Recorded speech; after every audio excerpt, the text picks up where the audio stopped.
things. And there we go. And who else we got? The lovely Jenny is here. And we're caught up. Just like that, we're caught up. We got lots of time here, too, Guru. Yeah, where's the Guru? I better take him off mute there. There he is. See? There's the Guru. Gotta love that hat. I'm here. I know you're here. I'm pretty excited. Jose, how you doing, buddy?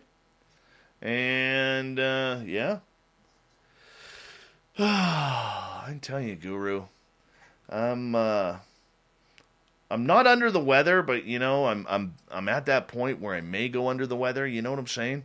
You're not 100%, and you kind of feel this ominous cloud about you. I do know exactly. Yeah, I better take a little sniff of my Vicks here. There you go. And Ross Smith, how you doing, buddy? All right, we got 20 seconds. A great way to support what we do on this show is through the Super Chat. Be like Nicola. It really helps us out. And, of course, thank you to everyone who's new here. Hit subscribe. And don't forget to ring that bell. We are here 7 days a week for your lovely entertainment. Mama Susan, Sensational Sherry, how are you? And here we go, everyone. Horns up.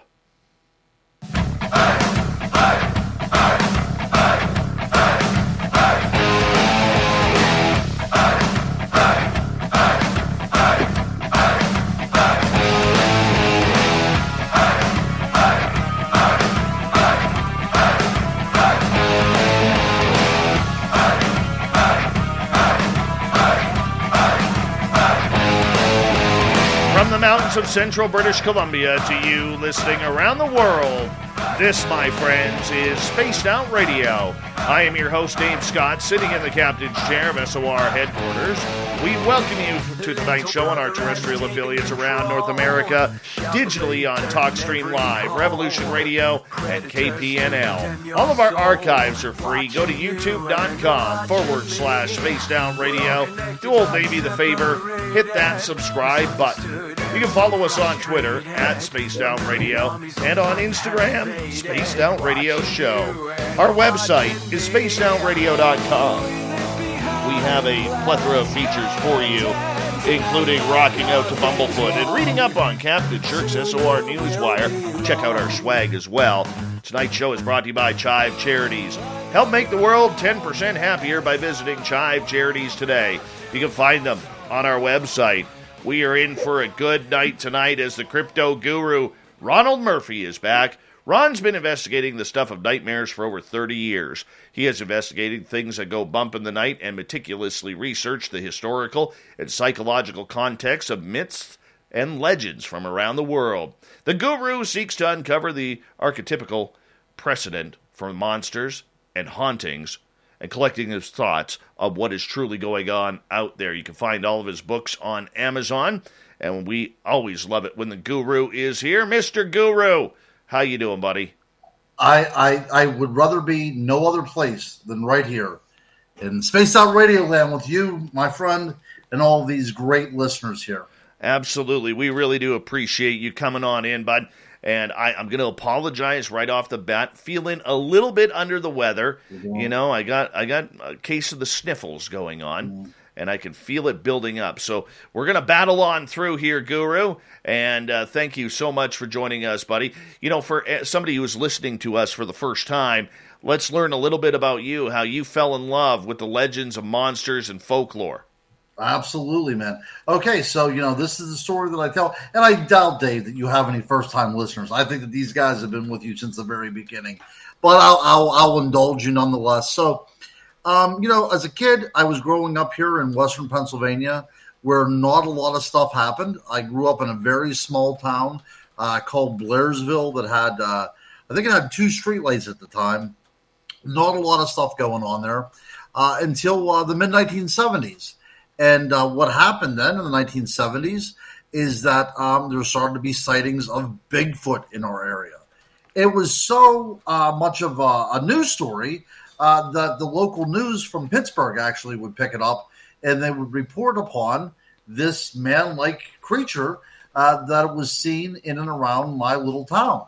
And as a kid, this was a big deal, because, big things happen in Pittsburgh. And now they were talking about my little one-horse town on TV. So my mother had a very keen interest in the paranormal, the cryptozoological, and she would listen to these reports, and then she would take my brother and I out, and we would go on the back roads of Western Pennsylvania, seeking out the spots where this creature was sighted. So it was a great time to be alive.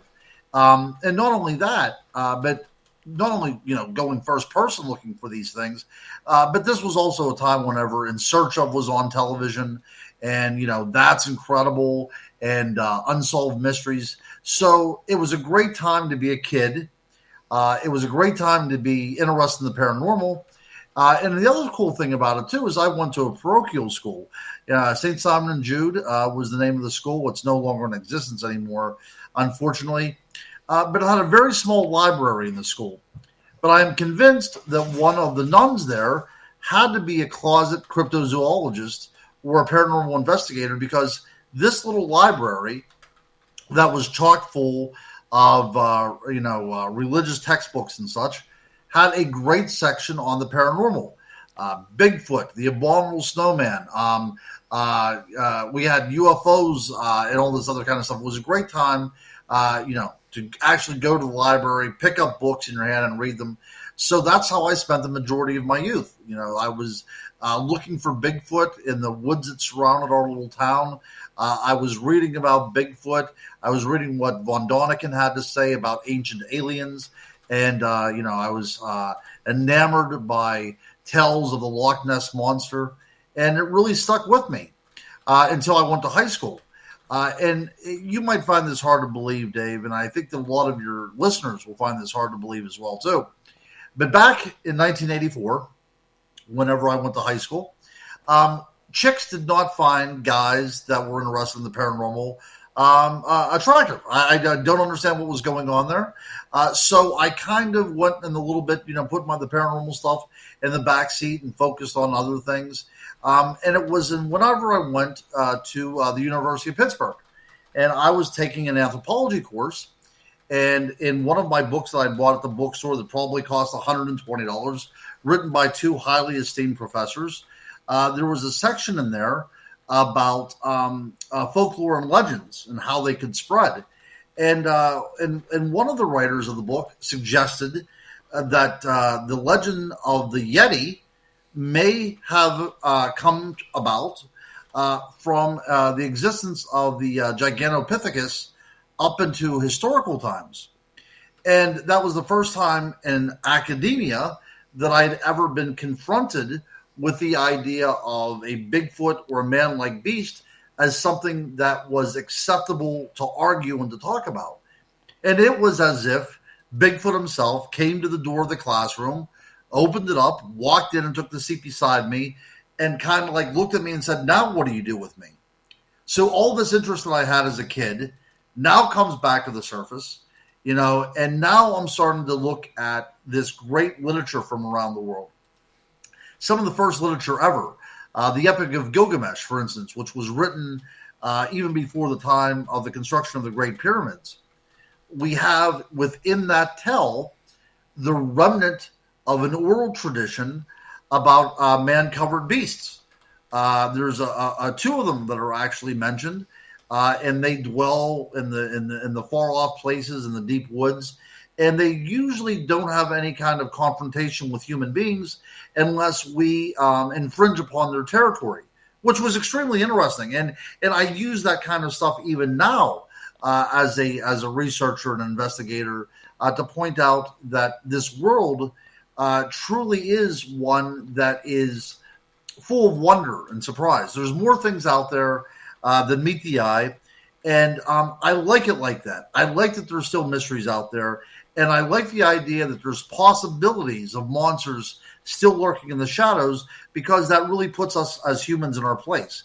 That gives us a wake-up call that we don't know everything there is to know. Wow, I mean, that's quite the experience. Now, you are somebody who loves the educational and historic and scientific side of whatever these creatures are. Yet, how do you blend that so beautifully with the legends and folklore that goes along with it? Well, I think it's like connecting the dots. But we're connecting dots that in some cases go back 14,000 years. I like to go back as far as I can go. And we can go back into the prehistoric record.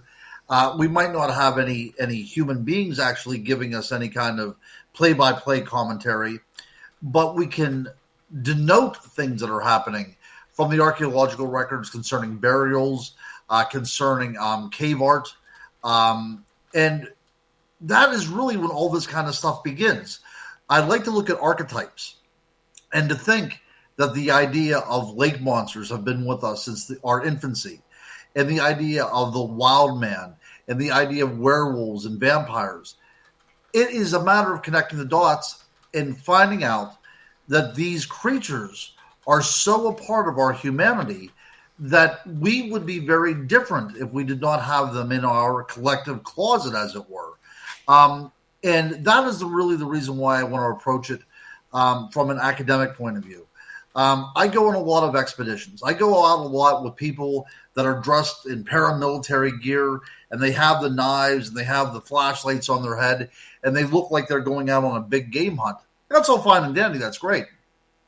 But at the end of the day, whenever we are bringing out evidence and we have to present it to the public at large that already is not believing, is already skeptical, I think I like my approach better than these guys that go out and say, well, I found a partial track here and I found, I heard a wood knock there. And not to say that that's not important, but I think that we have to bring in at least a modicum of mainstream academic field work, or none of this is going to make any sense in the long run. As I've said before, look, I like to be out in the woods. I like to do my investigations, but I find the gray matter of the mind just as fascinating. And I think whenever we go around and wonder in that section of our minds where these things dwell, it is as dangerous and as wild and unpredictable as the woods themselves. Guru, you are somebody who loves to tell a good story. And, whether it's from legends that you have written about or have heard about over the years, do you have a favorite? Do you have a favorite creature that you love to talk about or would love to know more about? Yeah. Well, the thing is, so cryptozoologist is one of those things that is bandied about. Anybody can call themselves a cryptozoologist. I got started, of course, because of Bigfoot. That is always going to be my go-to. He's also almost like my alter ego. And I think Bigfoot, in a way, kind of encapsulates that. It looks like us, except it doesn't live by our rules. It lives outside of the mainstream. It is wild. It acts on instinct, except it still has intelligence. So it's kind of like everything that we wish that we could be. Sometimes I wish I was uncivilized. Sometimes I wish I didn't have to make a mortgage payment or pay the electric bill. And, that's what Bigfoot is. It's that man-like creature that says, I'm not going to live by your rules. So Bigfoot's always going to be my archetype that is going to keep me going well into my elderly years. But the Loch Ness Monster, look, that's something else that has always captured my imagination. And back in 1999, I actually got a chance to go on an expedition to Loch Ness. And it was like, kind of like coming home, kind of like being confronted with all this stuff you really imagined as a kid. So I think field work is very, very necessary. But all these creatures now, so we talk about Bigfoot, we talk a lot about lake monsters, but I'm also as enamored by things like werewolves and vampires because those things creep me out. And I really want to get to the bottom of why we still have to have the nightlight on, because these kind of images keep on coming about from deep inside of us. And I really am interested in why that happens in the 21st century. What makes a good story spooky? Well, what makes a good story spooky is that it crosses cultures. To me, that is the fundamental element of a good story. That's the fundamental element of a nightmare. So whenever we talk about, whether it's an African culture or an Asian culture or the Western tradition, The things that I like to stir up and the things that I like to investigate is something that's going to be frightening on multiple levels. Ghosts are one thing. Ghosts are predominant. They're ubiquitous in human cultures. But so is ape men, these wild men characters. So is lake monsters. So I really am looking at things that all cultures around the world can immediately identify with, and it has that same fear to them as well, too. Guru, as we go through the night, you're going to be telling us some weird, strange stories, spooky stories leading up to Halloween. What does Halloween mean to you? Well, that's the show in and of itself, and I would love to talk about that. Given a few weeks, Halloween is kind of like the culmination of everything that we do. We are now able to lead, kind of like let our freak out during this time of the year, and nobody's going to bat an eye. We can talk about ghosts, we can talk about aliens, and we can talk about, Bigfoot and things that go bump in the night, and nobody will look at us odd. October is that 1 month where we get free reign to kind of express who we are and let our hair down, and nobody's going to question us. So that's really the way I look at this Halloween season. But again, Halloween, from the Celtic origin, which we have is Samhain, which means summer's end. It really is about the unexplained and, really about what may happen next. That's why we celebrate Halloween. It's that fear. We're bringing the fear to the surface, and this is the one time of the year that we can confront it. Now, in the 21st century, we have personified it with Jason Voorhees, and we've personified it with Mike Myers, and we've personified it with Freddy Krueger. And those characters don't make sense in Asian cultures or African cultures. Again, getting back to the idea that I'm looking for a cross-cultural thing. But what does make sense across the world is the idea of death, the unexpected, the unknown. And that's what makes for a good horror story, and that's what Halloween is all about. So when we talk about Halloween, it's not really an ancient holiday. It only goes back about 2,000 years. That might seem like a long time, but in the grand scheme of things, it's really not that long. This was a Celtic world trying to comprehend what was going to happen after a very unpredictable winter, and they would. Light bonfires, trying to use sympathetic magic to coax the sun to stay a while. This was also a time whenever the animals were brought down to slaughter because now it will be cold enough for the meat to keep over the wintertime. And this was the last time when people would gather together for feasting until the spring. And the thing about Halloween is you can imagine, we're all gathered together. And this is probably going to be the last time we see a lot of our elderly neighbors or family members, and this was a time whenever you see a woman that was pregnant or a woman that had a newborn baby, this was a time of fear and what may happen to them. So Halloween really is a reflection on all of our fears wrapped up into one.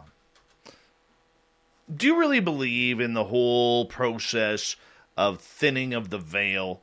This is one of those things like Mercury retrograde that I think, really, it's my opinion, and I know a lot of friends and people who say there is happenstance to this, but to me, it really seems like story time a little bit too much. Right. No, I do understand what you're talking about, especially whenever you're saying, oh my, I'm feeling depressed. Mercury must be in retrograde. I understand that completely.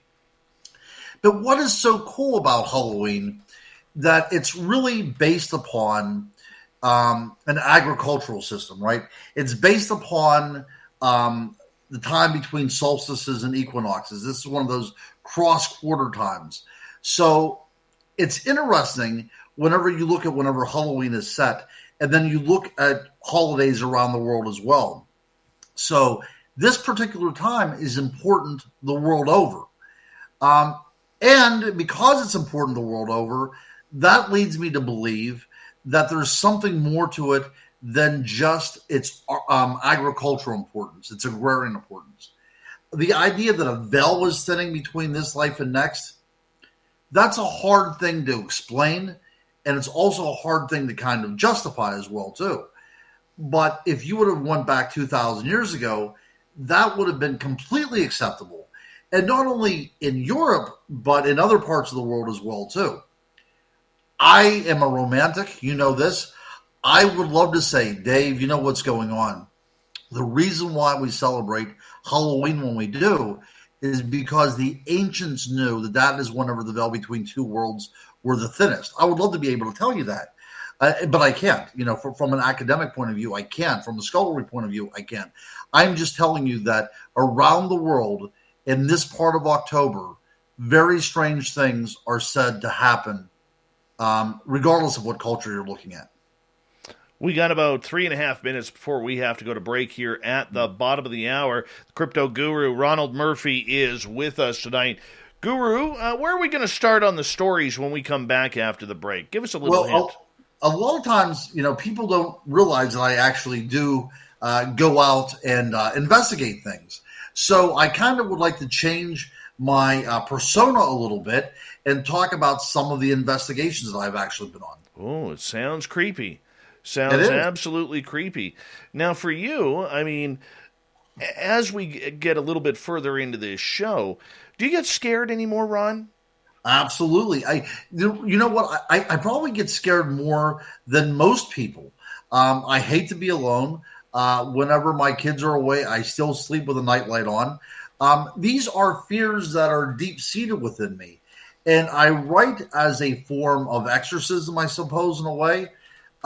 But whenever fears are exercised, something else comes in to take their place.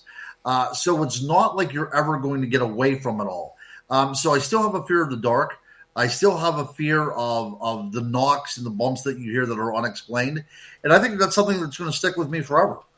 Well, you got to love it. You got to love it. With 2 minutes to go here, do you recommend people get into this field? Well, if you want to be ridiculed and scrutinized, yes, absolutely. If you like to have people backstab you all the time, absolutely. People stealing your information and stuff, yeah. Look, I say that if you have a passion for this, and it has to be a thorough passion, it has to be something that really keeps you going, I say absolutely, jump into it. But this is far different. What you do and what I do is far different than the people that come out during Halloween, or the people that watch ghost shows, or the people that buy an EMF meter and think that they're ghost hunters. This takes years to build some sort of repertoire in order to approach this subject from so many different facets. It's not just about looking for monsters or looking for ghosts. It's so much more than that. And if you have the patience to educate yourself, if you have the patience to endure all that kind of self-discipline that you need to do, then I would say go for it, absolutely. But I will tell you, it's a very thankless vocation and occupation. Very true, but the one thing that you have to try and do is you have to try and stay above and well behind at the same time the group that you're in, whether it's the paranormal, whether it's a cryptid world or UFOs. Because I totally agree with you. If you're not ready for it, it is a real eye-opener, that's for sure. It's funny. I was telling our listeners the story just the other night of the gentleman you and I were trying to help out of Manitoba with the fairy photos that were very, very impressive. And we forewarned him about going into the field and just opening up to everybody, trying to get on everybody's podcast and showing off all the pictures. And within 4 months, he was gone. He was just. We don't even know what happened to him. Look, I was a friend of his on a personal basis, and I've not heard anything from him whatsoever. I don't even know what happened to his well-being. I have no idea. But absolutely, Dave, he came onto your show first time ever he did a podcast. Yeah, and it was. He just vanished. Maybe the fairies got him. The crypto guru, Ronald Murphy, is going to share some spooky stories with us when we come back on the break, right here on Spaced Out Radio.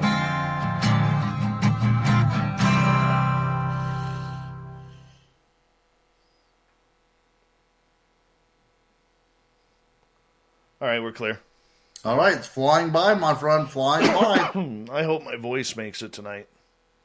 Yeah, I feel bad for you, too, because I've been there, my friend. I've been there, but I don't have to do talk shows like you do either. Yeah. But I think that you'll be able to get through it. Well, I got Vicks Vapor Rub on. I'll probably next break go upstairs and run and grab some Advil, cold and sinus. Yeah, there you go. So, oh, man, I could just feel it. Yep. There we go. Yeah, there's going to be a lot of throat clearing tonight. That's good. That's okay. That's all right. I stocked up on lozenges tonight. It's all good, man. We'll get her through. Oh, yeah, we're going to be good. Done this show feeling worse. Bonjour, Jean-Paul. How are you? And, let's see here. What show are you looking for, Fidgety Aura? Oh, with the fairies? Did we actually have him on the air, Ron? I don't think we did. Yeah, we did. Remember, you had to physically call him up because he couldn't log onto his computer or something like that. This probably was 2016, is that right? 17? Yeah. 16? Yeah, something like that. Yeah. Yeah, that was a long time ago.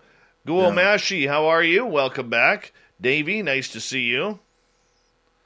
And these photos, Mark, of the fairies were the best I've ever seen. Absolutely. That's what I was going to say. They were either doctored, and this guy was a computer genius, or he had the real thing. Right. So what he did, Dave, if you can remember, like you had said, he started to just go out there and show them to absolutely everybody. I mean, that's what the problem was. He would tell people where he was located, and he was giving these things out. And yeah. No, keep talking. I'm just showing one of my guitars. Lester wanted to know about one of my guitars. Oh, right. No, but that's truly what had happened was I don't think that he was trying to pull the wool over anybody's eyes. I think he really, truly had something, whatever it was. We don't know exactly what it was. Well, he had the body, too.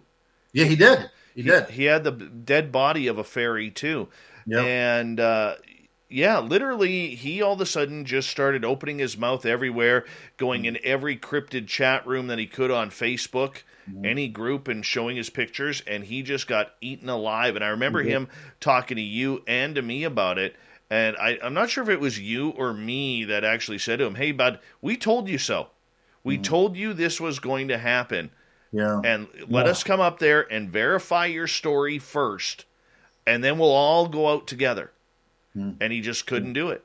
Yeah, that was the truth. Now that I'm thinking about that, that was the game plan, that you and I were going to physically meet him and find out exactly what he had.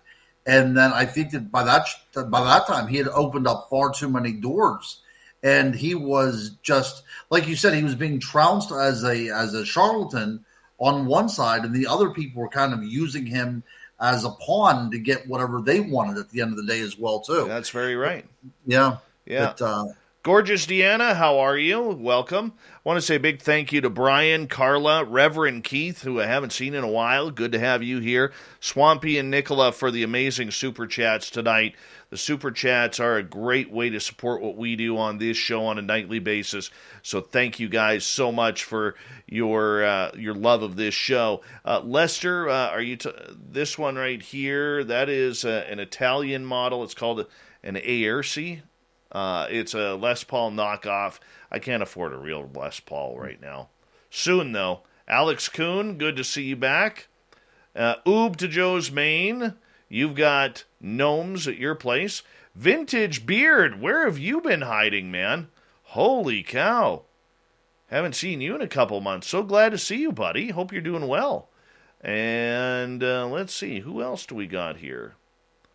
Who else has come on in? And we're good right now. And we got about 45 seconds. Boss Monster's cracking me up, man. Oh, he's hilarious. I believe he works for an airline. And apparently a bunch of them listen to the show, according to him. Very cool. Vintage Beard, I'm glad. Glad to have you back. Horror Realm, where have you been? All the names I haven't seen in a while are coming out tonight. Wow, this is awesome. Horror Realm's here.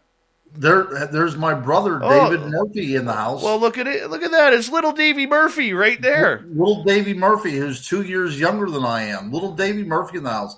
Actually, one of the stories I'm going to share is going to be about him.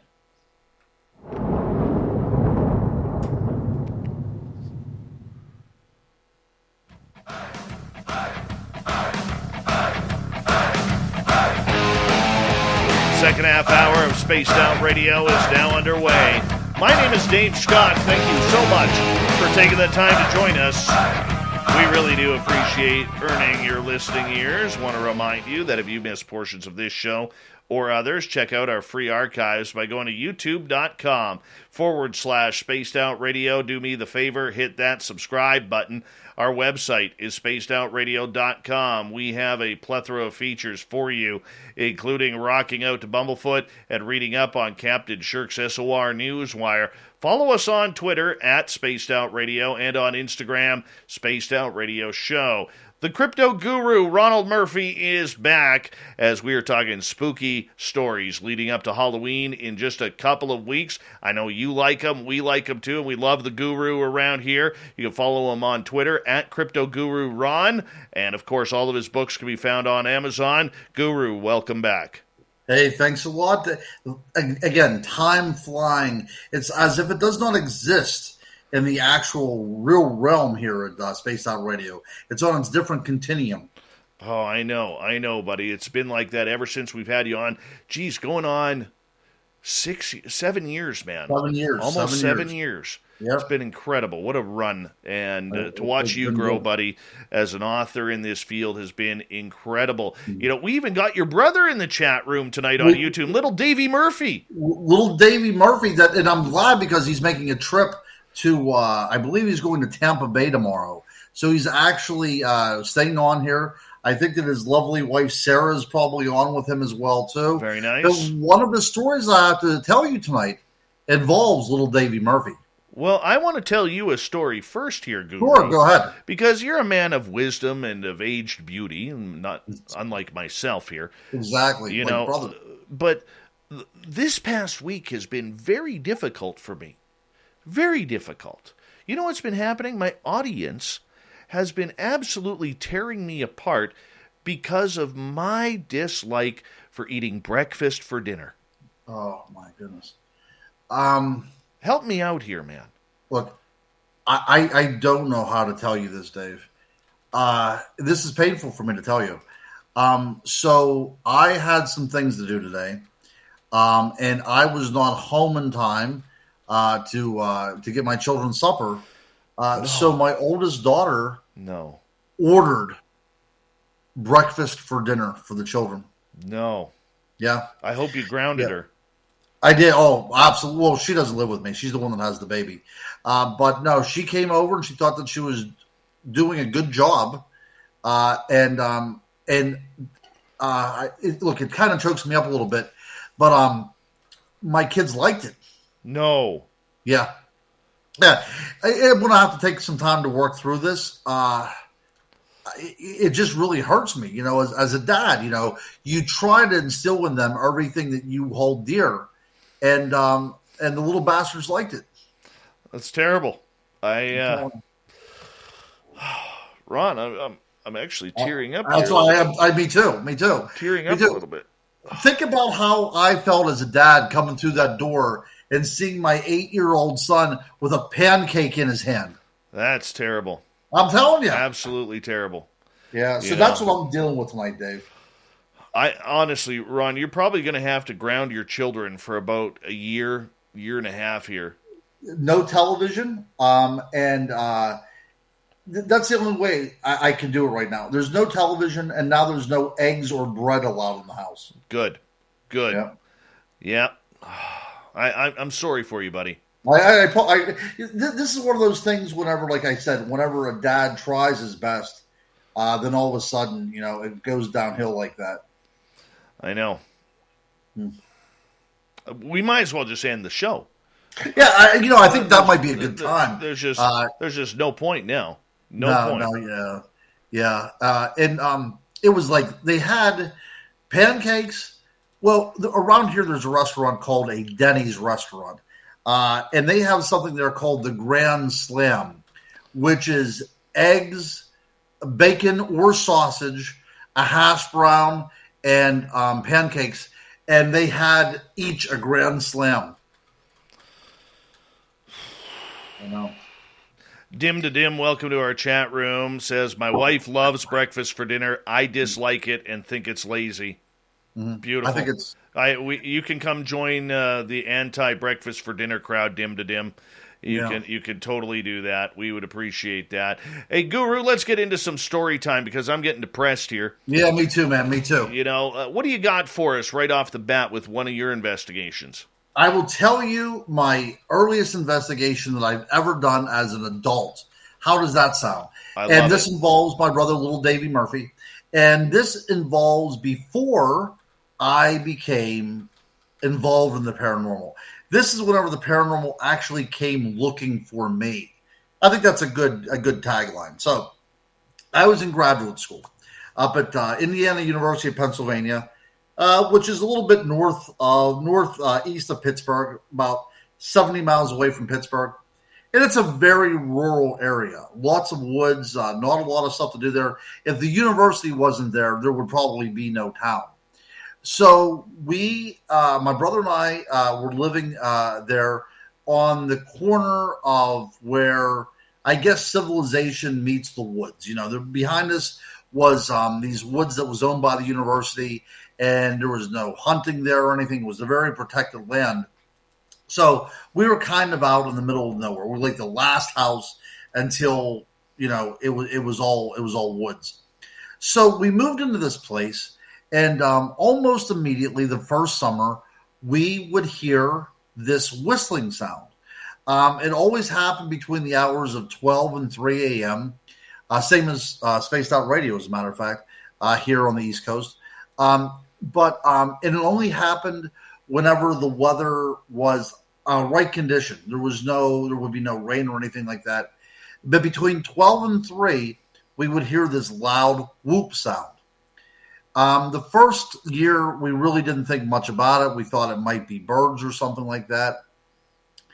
The second year, it starts coming a little bit more bolder, if you will. The whistling is a lot louder. The whooping is a lot louder. And it seems as if, for some reason, it is targeting our property, if that makes any sense.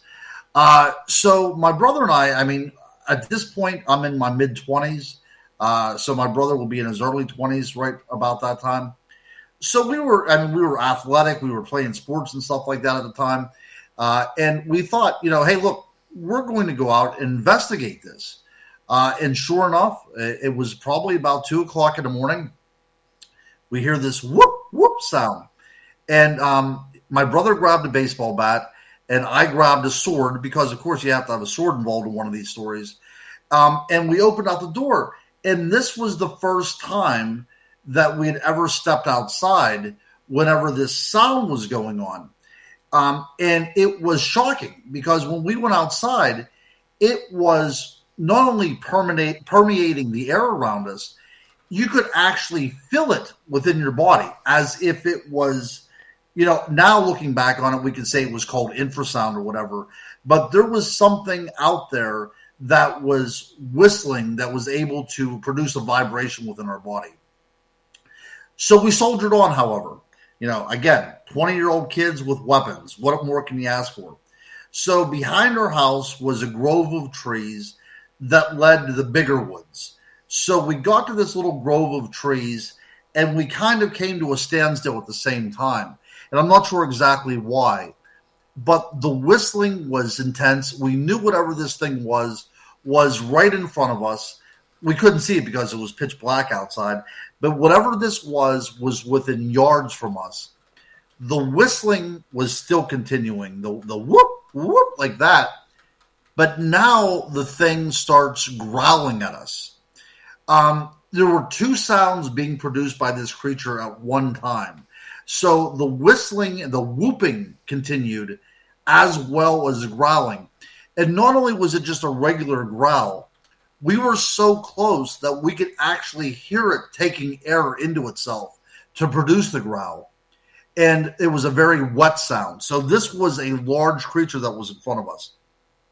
So what anybody in the right mind would do is we immediately ran back to our house.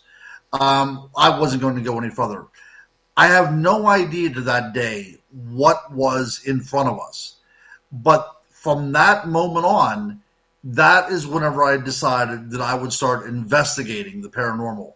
That is whenever I went to the internet and I put Bigfoot in Pennsylvania, and one website came up, and that was the Pennsylvania Bigfoot Society, ran by Eric Altman. And that's how I became friends with Eric Altman. And that story right there is what led me to become an investigator. That was actually Eric Altman's first investigation as a Bigfoot investigator. Very cool. So did you ever get close to this creature? It never came back. After this, it never returned. I would say, and again, like I said, my brother's on, so he could text or he could tap in. Or I would say we were probably maybe 30 yards away from it, something like that. From like home plate to first base in baseball. I would say about 90 to 100 feet away, because it was so close that we could actually not only feel this vibration, but we could actually hear it taking in air. So we were that close. Now, what was interesting is that it was very sparse neighbors. There wasn't a lot of neighbors around. But I did ask one lady who lived down from us. I said, hey, have you ever heard anything strange at night? She goes, you hear a lot of strange things around here. Now, she had lived there her whole life, and we were just interlopers that have been there for, a little over a year and a half. And she said, you hear a lot of strange things. As she was tilling her garden with a little hand shovel, and then whenever I started to walk away, she looked up and she said, "I will tell you one story, however, that there was a man going through our garbage one night, and when we opened up the door, it ran back into the woods." So those kind of stories, the idea when people are skeptical and they see something or they hear something, and they try to work it within their own schematic of what is possible, what's not possible. But that story right there was the impetus that got me started, because I could not figure out, even though I had a love for the paranormal all my life, that was something that I could not explain away. Now, what I find hard to believe, and the same thing with you as well, too, we're into this, but we also have experienced this as well, too. Now, one of my things regarding paranormal activity is, do we go after it because we experience it, or does it want us to experience it? If that makes any sense. Like, are we chosen to be the ones that these things come out to? Almost as if there has to be a circuit, some sort of agreement, an unspoken agreement between you and whatever else is out there, that we have to submit to the encounter for this kind of stuff to happen. I don't know how to explain it. It's just interesting that somebody that had grown up interested in this stuff now has a visitation by something that cannot be explained. The crypto guru Ronald Murphy is here tonight. Ron, when you're out on an investigation, whether it's this first one you went on, carrying a sword, man, that is just bad. That is just big time badass for you, man. It really is. I hope you went out, with no shirt on, your hairy chest, going to chase down this creature, your pants rolled up to halfway up the shin. Yeah. I hope so. Back then I had a mullet. I had like a great hockey mullet. Beautiful. That's what we need to hear. Yep, you can imagine whenever I went out into that July breeze that it was blowing.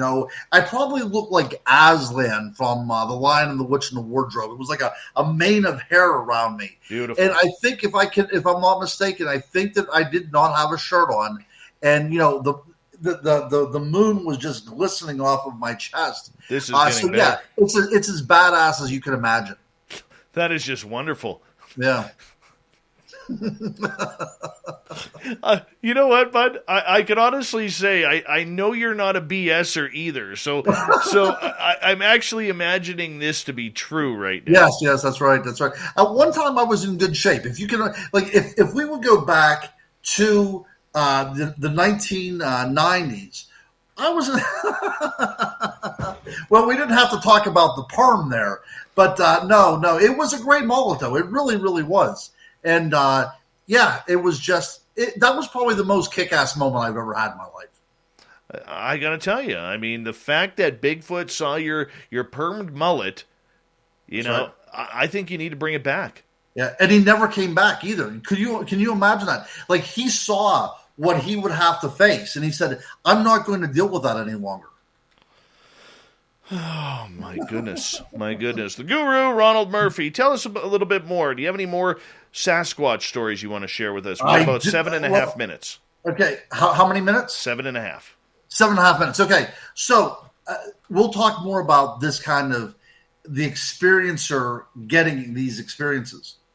So this was not very long ago. This was probably only about 5 years ago.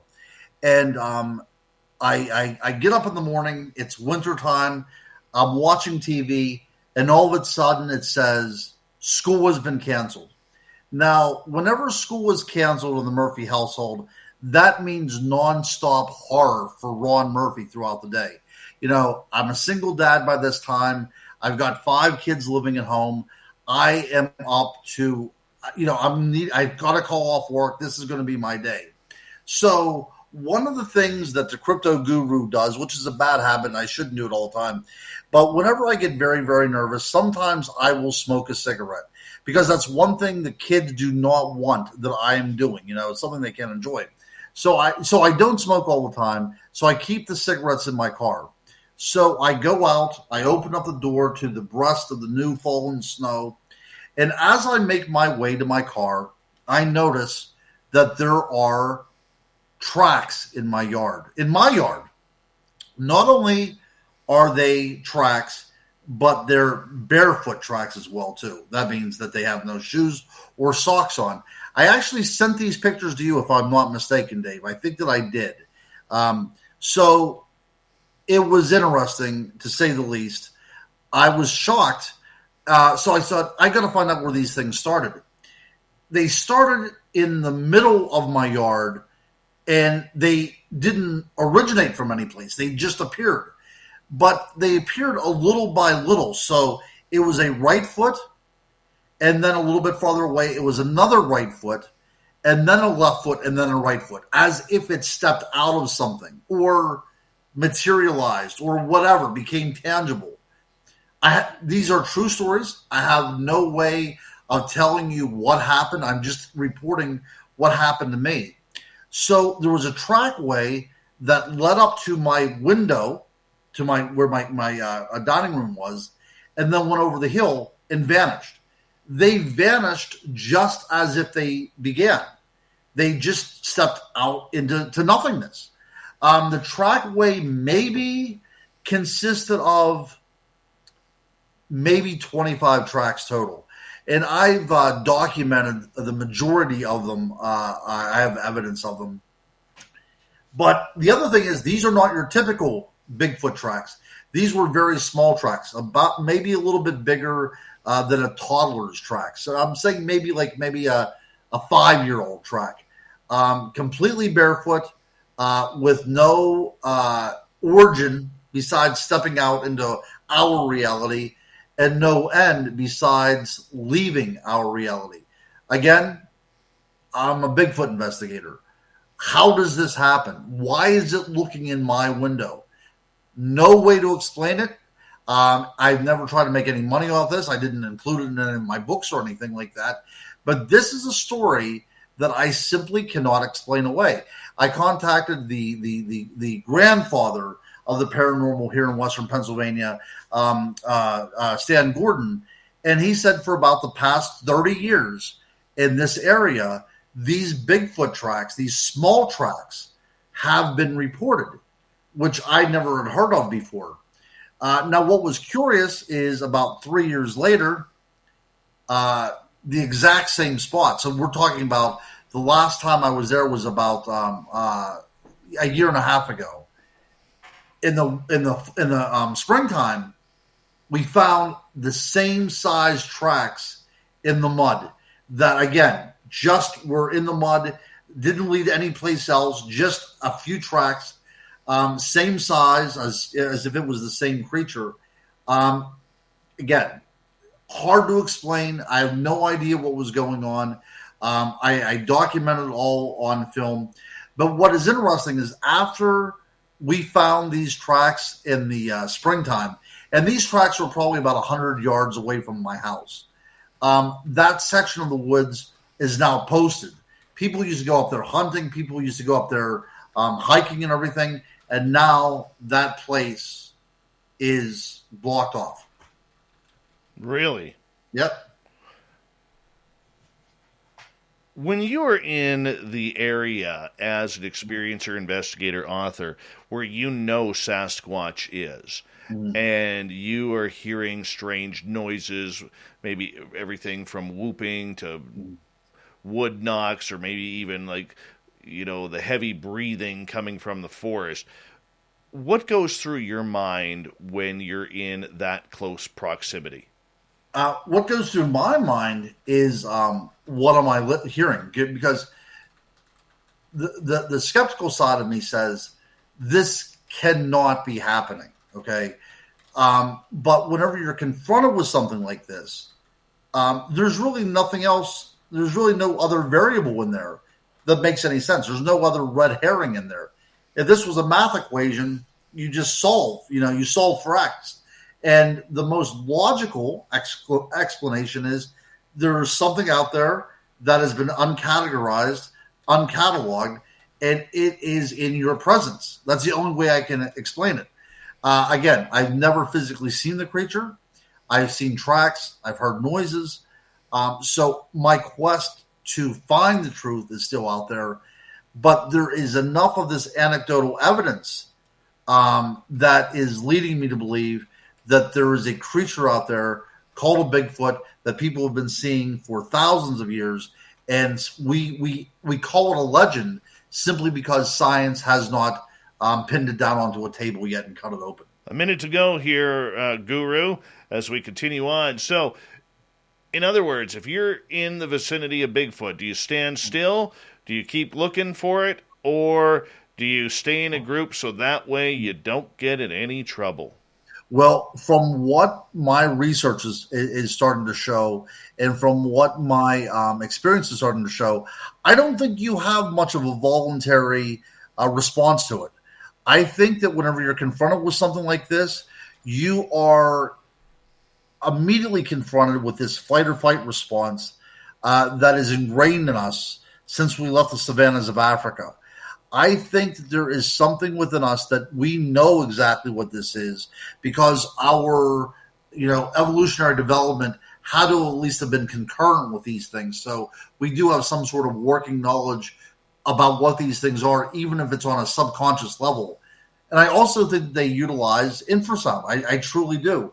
And I think that idea that we are stunned and we don't know what to do next is coming from a very explainable biological function that's known as infrasound that many animals around the world use. A tiger, for instance, they say if you're confronted by a tiger, a lot of people report not being able to move as if they're frozen in place because the infrasound so impacts your body that it kind of messes up the way you normally think. All right, Crypto Guru Ronald Murphy, 1 hour down, another 90 minutes to go with the Guru himself. We love Crypto Guru Ronald L. Murphy Jr. You can find all of his books on Amazon. Follow him on Twitter at Crypto Guru Ron. Yes, I gave him the nickname. Don't let anybody else take credit for that. That's right. Spaced Out Radio continues with more stories, fables, and legends with the Guru next.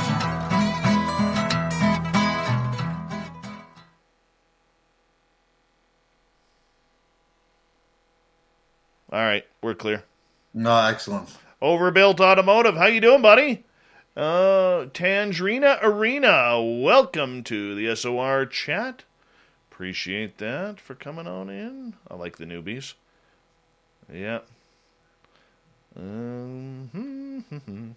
on, what does John want here?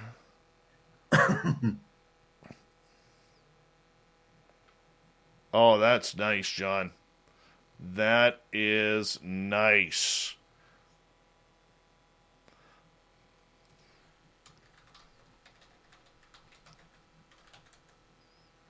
I gotta get him a link for later, so just bear with me here, Guru. Sure. Where the hell is... There it is. I swear to goodness, I cannot find a thing tonight. Cannot find a thing.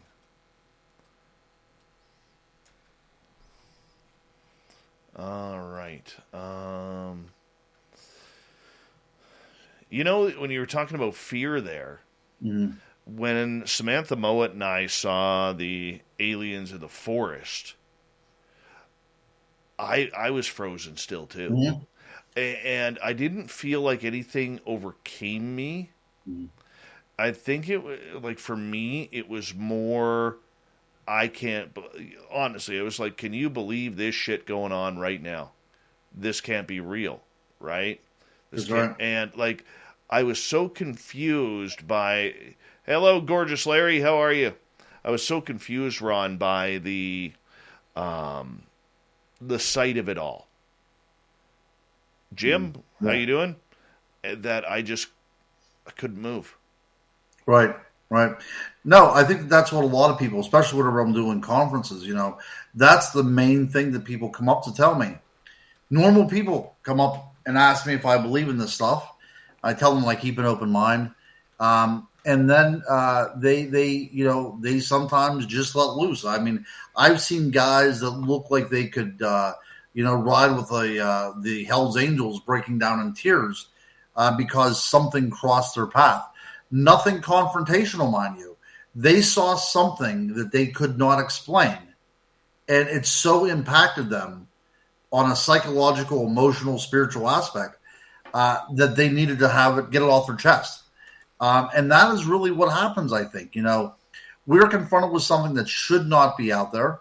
And then once we see it, or once we hear it, or once we experience it, it's up to us now to try to plug it in to our lives and how it works in the grand scheme of things. Oh, yeah. And sometimes that's a very difficult thing to do.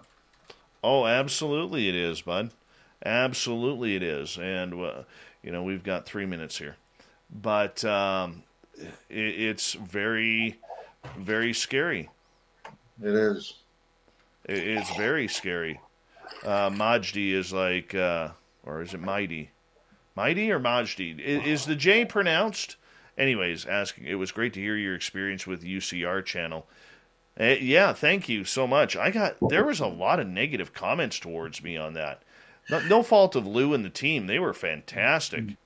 But there was a lot of negative comments on that one. Ed Clater, what's happening, man? Ed Clater. There we go. Got it out. Spooky Morales, thank you for that super chat, by the way, and thank you to Smithy, Brian, Carla, Reverend Keith, Swampy, and Nicola for the amazing super chats. Remember, folks, this is a great way to support what we do on this channel on a nightly basis, and if you want, I encourage you to go shopping on our website, spacedoutradio.com/shop, where you can pick out some really cool swag.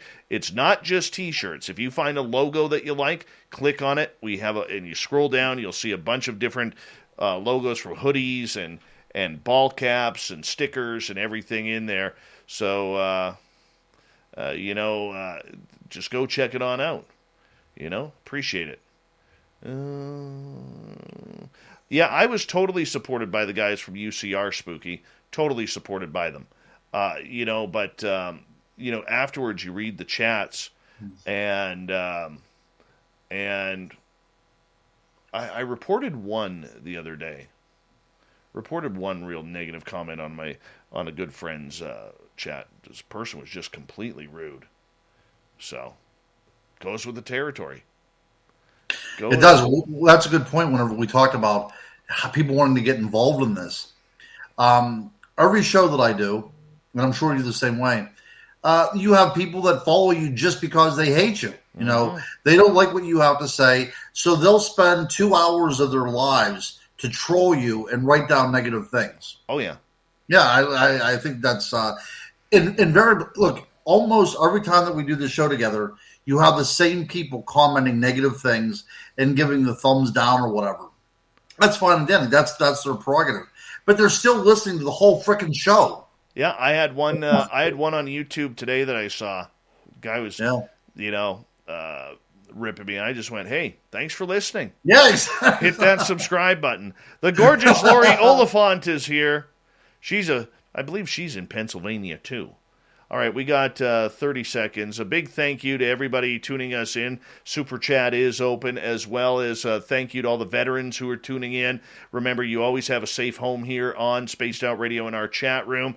And, of course, all the regulars who are here nightly and popping on in and out. I love seeing you guys here. You make it so much fun. If you're new here, don't forget to hit that subscribe button, ring that bell, and let us know. Hey, Mennonite Abe, how are you, buddy? And we're going to get going in 3 seconds. Get your horns up. Here comes Bumblefoot.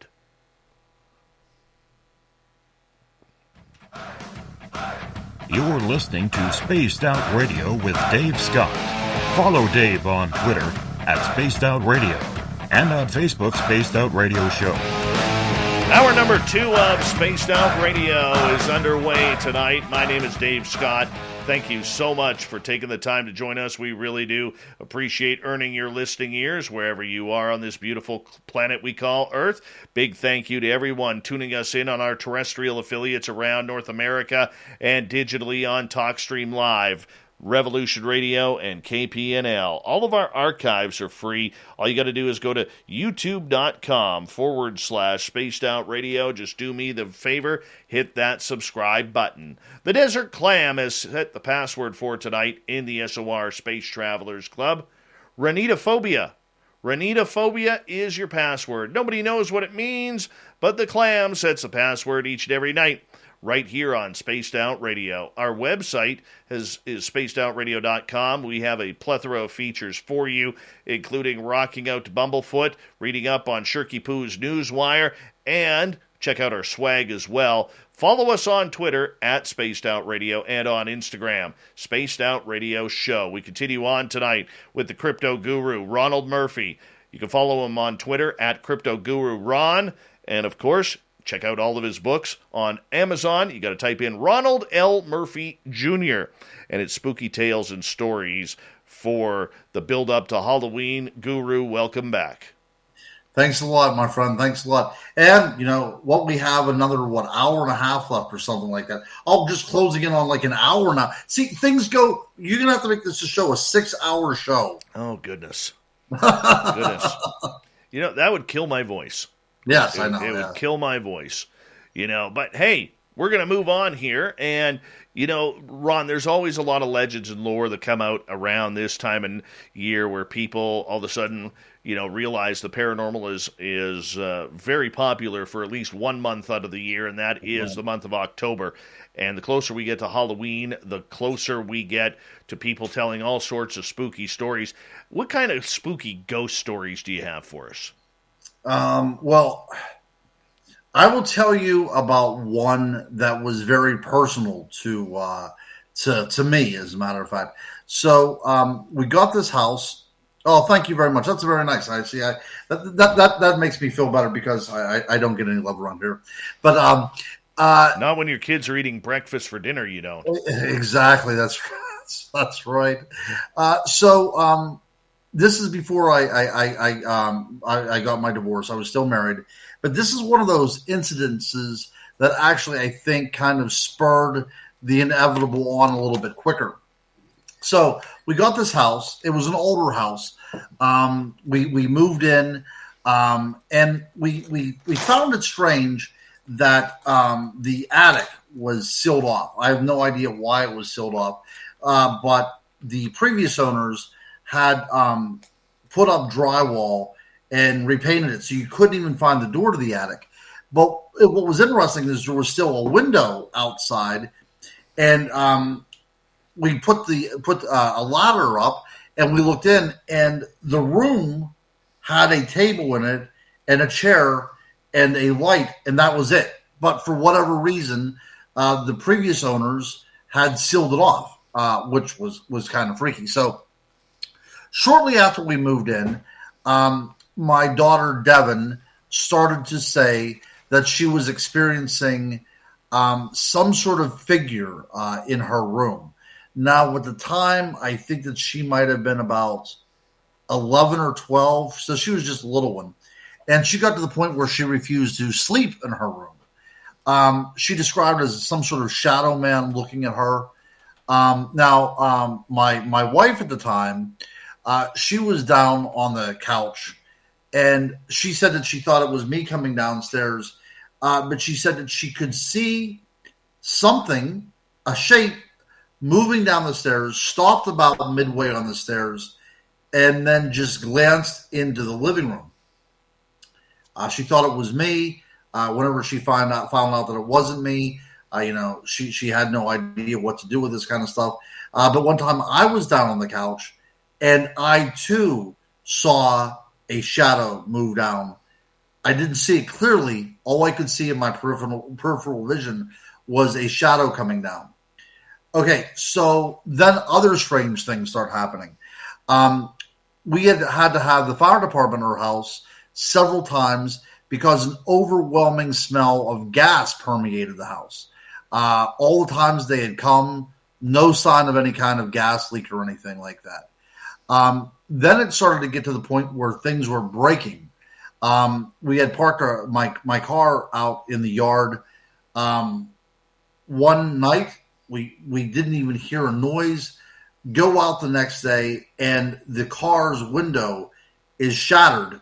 But what made it so strange is that it was shattered from the inside out, which really, really kind of weird. So we, I had kids, 5 kids, and they were playing with the little neighbor kids.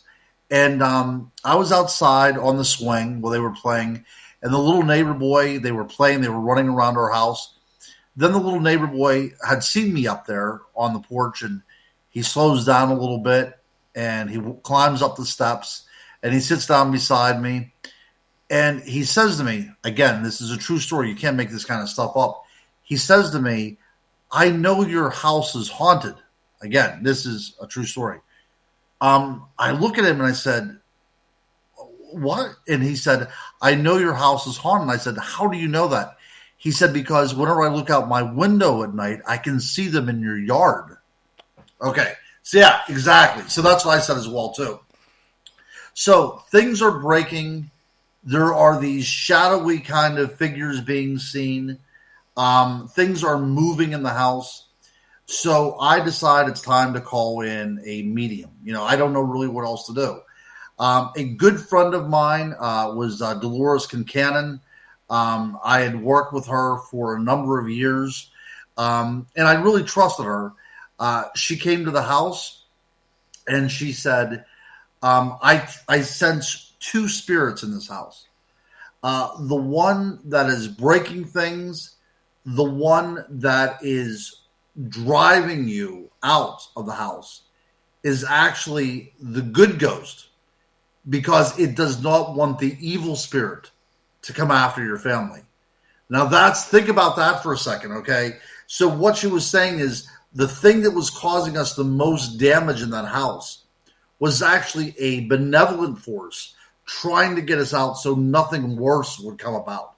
That was a terrifying thing for us.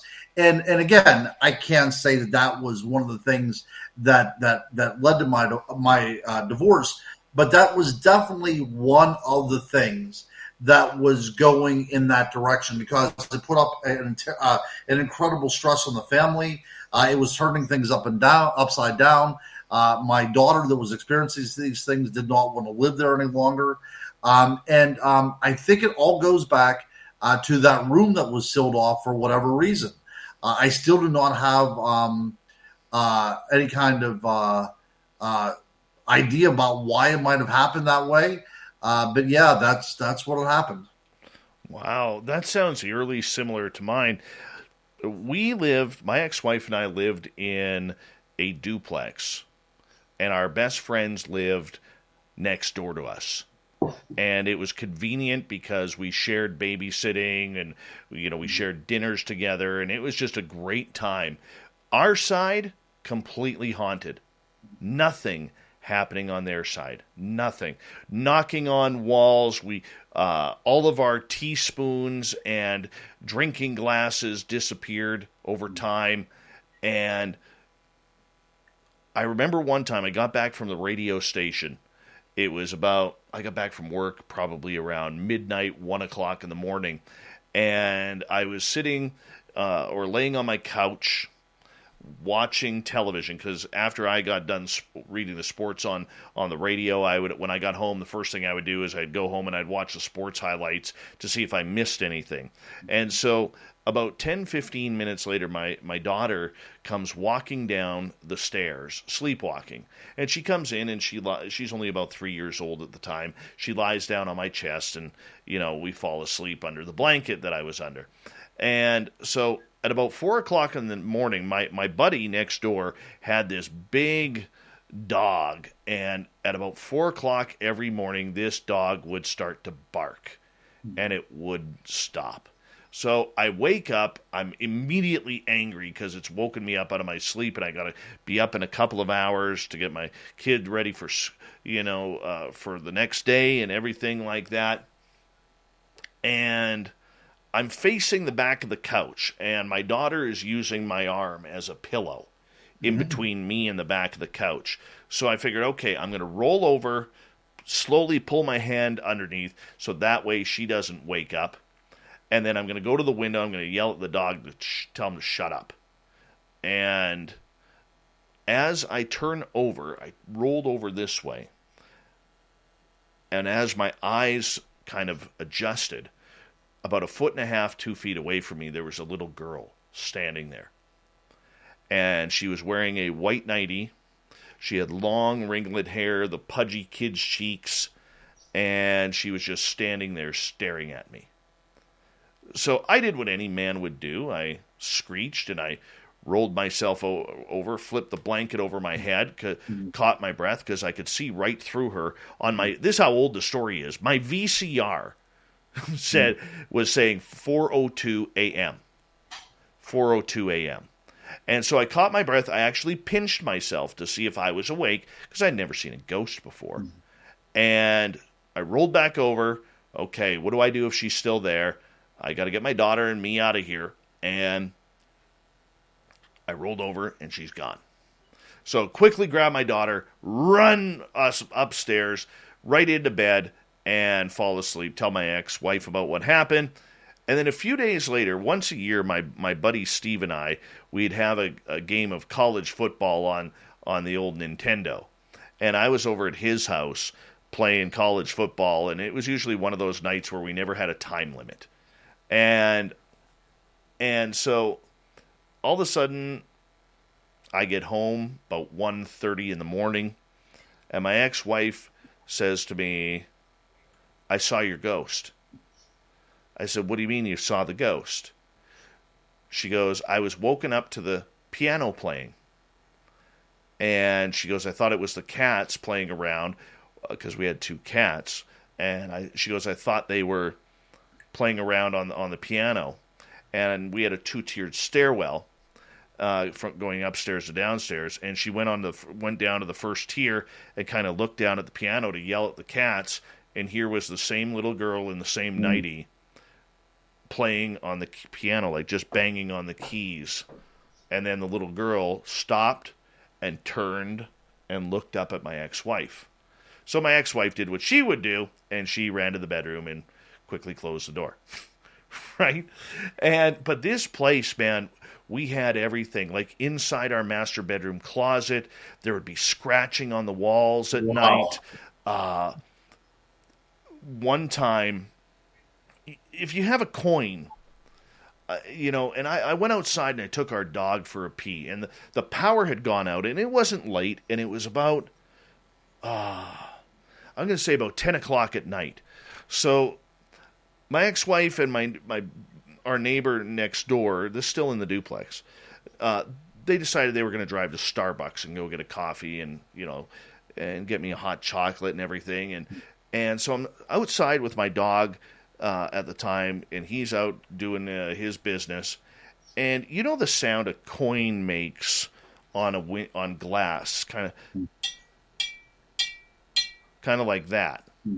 And I turn to our kitchen window, and I look, and I'm thinking, oh crap, the daughters have awoken, and I got to check this out because they're probably freaked out. There's no lights, and where's mom and dad? So I quickly run inside, and I've got my flashlight, and run upstairs. Kids are still snoring away, sleeping away, cutting logs. I'm like, what the heck was that? And then our final night there, we were moving, and I was cleaning out the place, and the ex-wife and I were standing, cleaning out and wiping down our linen towel closet. And as we were cleaning it out, the bathroom was right beside us, and then there was a covered porch. It used to be a porch, but it was now covered into a storage room. And from that, the storage room door was open, and the bathroom door was open. And from either the bathroom or the storage room, I mean, both are only a couple of feet away. I don't know what room it was, but we hear this little girl's voice say, "Mommy." My ex-wife and I look at each other. She goes, "I'm out of here. I'm done." And we never went back. But the funny part about it is, my daughter, when she went through high school, one of her friends from high school literally lived about 5 houses down, but we had to pass our old place. And she says every time she walked past that place, she would see the little girl standing in her bedroom window. That is very, very eerie. Wow. See, one of the people on here said too, whenever it's the ghost of a child, that somehow makes it even more terrifying. Yes, hugely. I mean, there's just something real creepy about that. Yes, that's right. Now, I've talked to paranormal investigators, and it's odd because it always is a little child. Whenever you talk about the little ringlets and things like that, that's something that's very common. And I've talked to researchers before that have experienced these little girls in homes, and whenever they get close, sometimes the child doesn't have any eyes or doesn't have a mouth. And some people think that might be a demonic spirit trying to imitate a child. And, there's an idea in the paranormal realm that demons are not able to counterfeit reality 100%. There's always going to be a flaw in their copy. And one of the things is they cannot reproduce the face completely. So you'll have things that are missing eyes or noses and other freakish type of grotesque figures. But whenever you experience something like that, like whenever it comes to ghosts, it's not a question of whether I believe in them or not. I accept it face value. I think that is something that's so ingrained in who we are as human beings that almost everybody believes in a ghost and has no problem with saying that ghosts exists. Now, it's what other things might be there as well. Are we talking about a ghost is a disembodied spirit? Is it a created entity? Is it something that is demonic? All these kind of things come into the realm as well and kind of muddy the waters. But what you had dealt with to the point that it was frightening you enough to want you to get out of there, I can never think the same way in my case that could be something that is good in any way. No, No, I don't like child ghosts. That's right. Just don't like them. There's just something morbidly eerie about a child spirit or ghost that I don't want anything to do that. Right. That's right. No, I agree. Now, what was also interesting about this, well, one of the good things about this is I really never had ghostly encounters before. And it was these things that gave me the impulse to write my book entitled On Ghosts. So if anybody wants to go to Amazon and read On Ghosts, a lot of my experiences are documented in there because I was writing the book as these experiences were happening. Incredible. Yeah. Incredible. We got 4 minutes left, Guru. In regards to ghosts and ghouls, goblins, I mean, it sounded like you had a poltergeist almost at your place. Yeah. I mean, well, yeah, I think that, and that's a good point. So when we talk about poltergeists, I'm not sure if we can classify those things all by themselves. I think that a full-bodied apparition or a classic haunting, as we would call them, also has the capabilities of being a poltergeist, to be something that just acts on emotion and on force upon the world. I truly think that can happen. Now, I have investigated poltergeist happenings before where the only thing that is presented in that particular haunting is movements and things, and you never experience anything. But I think that you can be living in a house that's inhabited by a ghost, and it can manifest itself in very, very many different aspects. But yeah, absolutely. Whenever you're dealing with anything that is breaking the rules of physics, turning things over, breaking things, you are now seeing the other world acting physically upon your world. And that's really what turns things upside down. Because even though, like you said about that little ghost, you could see through it, it was also able to have a mass in order to play the piano. You know what I mean? So these kind of strange things doesn't sit well with us because we can't explain them away. It doesn't make any sense to us scientifically, but it's still happening. So what do we do with that? How do we make it acceptable in our own minds? And I think for the most part, we just say it's ghostly activity, and there's really no other way to explain it away.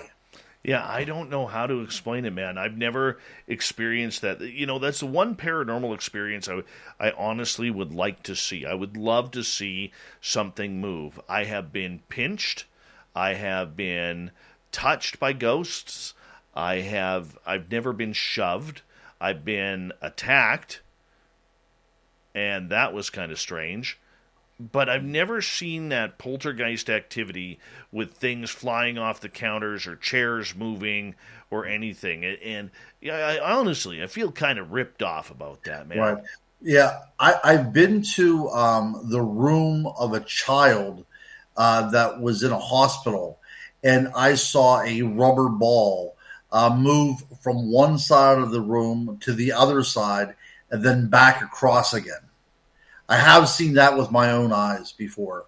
And I was not scared. You know, I think in a different circumstance, it would have been, but I was not afraid. I think that this spirit was trying to say, hey, I'm here, almost, that kind of a thing. Like, you know, or at least I existed. I was someone.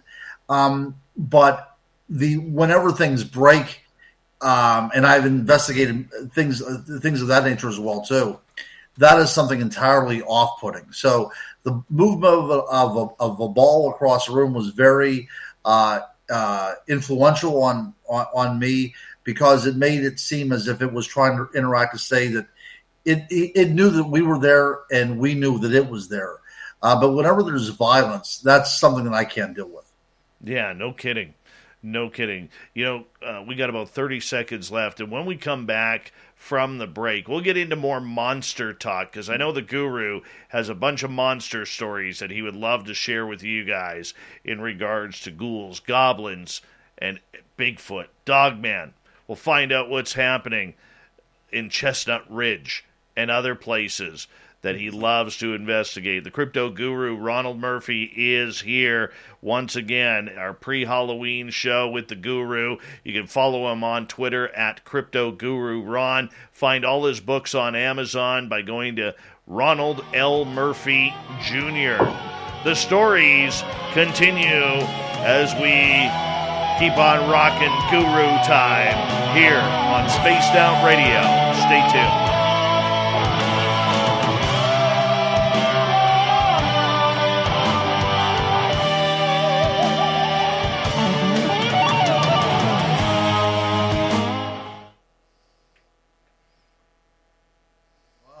I hope your listeners are having a good time. They're very talkative, which I absolutely love.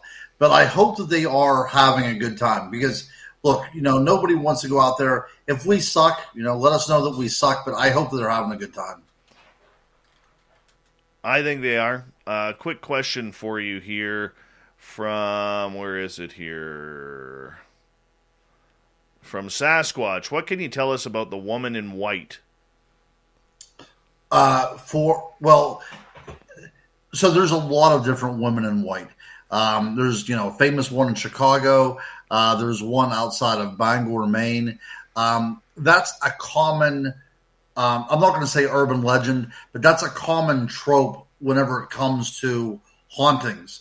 The inevitable woman in white. So it could be a bride that died on her wedding day. It could be somebody that died during homecoming. But that is a typical type of thing. Whenever we hear these kind of things. So unless he's more specific. Yeah, I'm glad Vancouver also has a woman in white, too. See? There you go. Yeah, she is a hitchhiker. Yeah. And so people will pull. It usually happens on rainy or really dark nights. And people will pull over and pick her up, and they'll say where you're going, and they'll have a conversation. They'll get a couple of miles down the road, and she'll be gone. Yep. That's a common thing, like I said. So that's almost archetypical of these kind of women in white stories. Jeremy's from Maine. Tell him more about the one in Bangor. Yeah. Well, it was almost verbatim of what you just talked about, Dave. So yeah, there's a very, well, most all of the roads in Maine are very rural, but there's the very famous woman in white, and I don't know what that road is, Jeremy, unfortunately, but it's between Bangor and I wish I could think of the other town, which is escaping me right now. But, it's very wooded, very isolated, and someplace that needs a ghost. So even if it's not a real ghost and it's a fabricated one, it's there because for a good reason. Well, thank you, Jenny White Bear. I'm just Googling it. Let's see, is this it? Route 182? That might be it. Let's see here. I'm just looking here. Just mute this site because there's a lot of pop-ups on this site.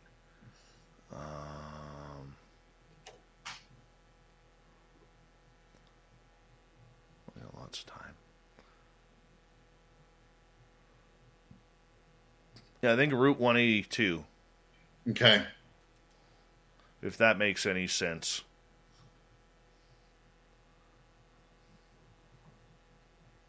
Hopefully that makes sense to somebody up there.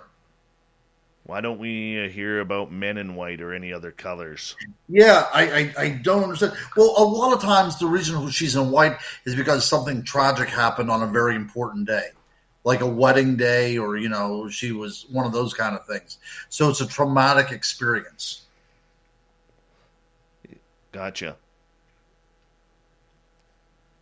We got about just over 90 seconds. 90 seconds. Mm-hmm. That looks good, Dave. What are you smoking there, buddy? This is pineapple ice. Nice. Yeah. It's a good flavor.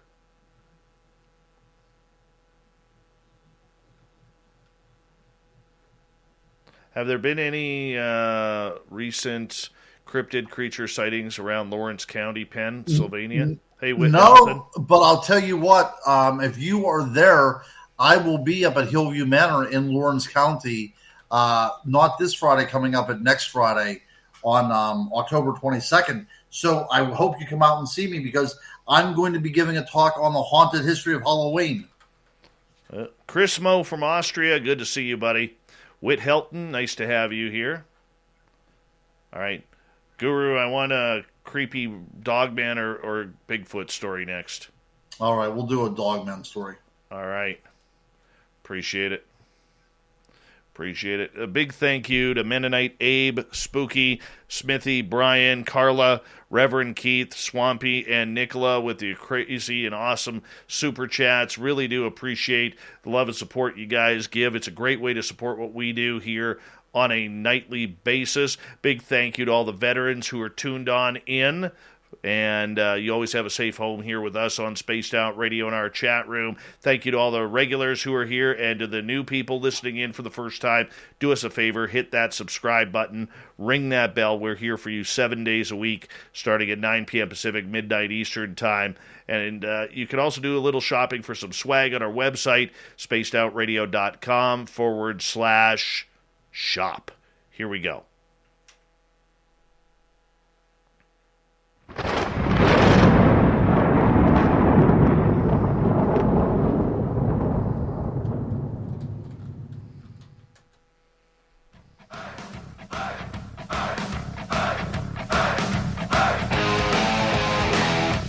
We passed the halfway point of Spaced Out Radio tonight. My name is Dave Scott. Thank you so much for taking the time to join us.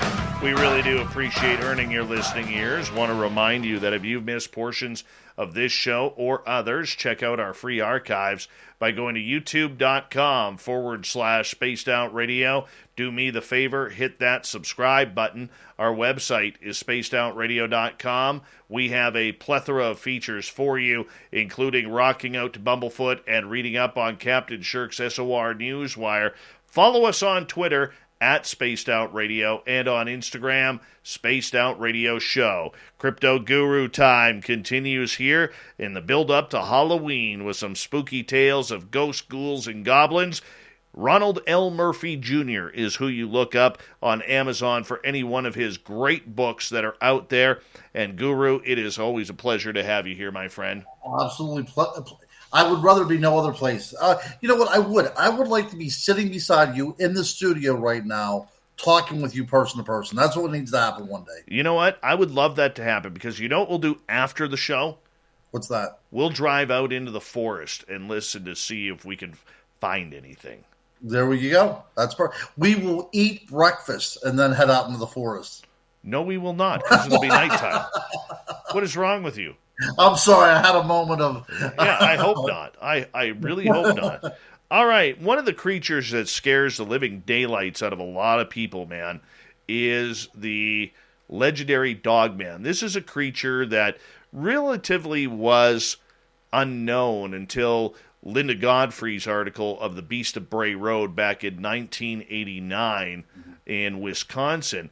And now this Dogman seems to be everywhere in North America, from the forests of British Columbia around where I am, right down into southern New York, and way below into the areas of, everywhere from Florida, Georgia, and in between. Ron, I don't know what it is about this creature, man, but we've heard about people shooting it, and it doesn't go down. We've heard about people running away from it, and it always seems to be creeping behind. Well, like a horror movie where you're running at top speed and this thing's keeping up by walking. I mean, what is with this creature? I don't know, but if you wanted to pick out the perfect creature to haunt you, this would be the thing. It has all the beastly aspects of something that, that scares the dickens out of you. It has the fangs. It has the powerful paws and the claws. It has the speed, but it also has the intelligence. See, that's what is really scary. If this was just a big overgrown wolf, that's something to be frightened about. But what really gets into our consciousness is that it acts like a man. It's able to stand up. It's able to reason. That's whenever it becomes the stuff of nightmares right there. Because if you lock your door, you're not going. A wolf is not going to get inside, but if you lock your door, it's still capable that a dog man will try to get inside. And we're going to talk about Maine again here real quick because, again, of all the states east of the Mississippi, Maine is really the most sparsely populated. So this is a great place for these monster stories to develop. And this is one of the reasons why Stephen King has so many things set in Maine. It is a spooky place. It's a very wild place, and you don't see a lot of people. But I've spent a lot of time, thankfully, because it's one of my favorite places, doing research in Maine. But there was a story up there about a family that moved into a little, I guess, a little cottage out in the middle of the woods. And very quickly after they moved in, they were tormented by, for lack of a better term, these dogman creatures that inhabited the area. Now, as I said before, it's one thing whenever they live in the woods, I mean, that's one thing. But these creatures now are coming up and knocking at the door or trying to turn the doorknob or calling out names. See, these are the things that gets really, really spooky. And that is one of the hallmarks with these dogmen creatures, is that they don't act completely animalistic. There is also that intelligent side to it as well. So I will tell you my story because somebody also put on there about the idea of a skinwalker. I'll tell you my story, and then you folks can kind of tell me what was going on. How much time do we have here, Dave? Oh, we got 18 minutes. 18 minutes, okay. So the reason why I investigated this one particular area is because a gentleman would come into the shop. I had mentioned Dolores Kincannon earlier on, the psychic that I used at my house. Well, she used to have a little New Age shop very close to where I lived. And a lot of people would go in there just to talk. So this one lady, she was a younger lady in her 20s. She and her daughter would come into the shop, and sometimes she would buy some crystals or sometimes she would buy some incense, but she would come in there basically to chat. And she was telling Dolores that she met a guy. She met, a guy off of a dating site. He was coming in from California. He was taking the Greyhound in. They were smitten with each other, over the internet. Now they had to meet each other. So several days later, the young lady comes into the shop, and she brings this guy with her. Okay, and he would come into the shop, and he really wouldn't say much. He would stick to himself. Maybe an hello, maybe a goodbye, but no kind of conversations. Then it got to the point where he started to come into the shop all by himself. Then after a few days' time, he started to build up, conversations, build up enough I guess, swagger to start, talking to people because he was from out of town and everything. But one of the first things he said to Dolores was, "I have to tell you a secret. I am a werewolf." Now, immediately she thought that he had some sort of mental illness. But he would keep on coming in and occasionally want to talk about this kind of lycanthropy that he was suffering from. So she did ask the questions, what's going on? Why are you bringing this up? And he went into this story that he knew he was going to change. It was a chemical thing. It had nothing to do with the moon, but he felt as if he was going to change very, very soon. And not only that, but his father was also a werewolf. And whenever his father would go through the transformation, they would feel it coming on several days before it happened.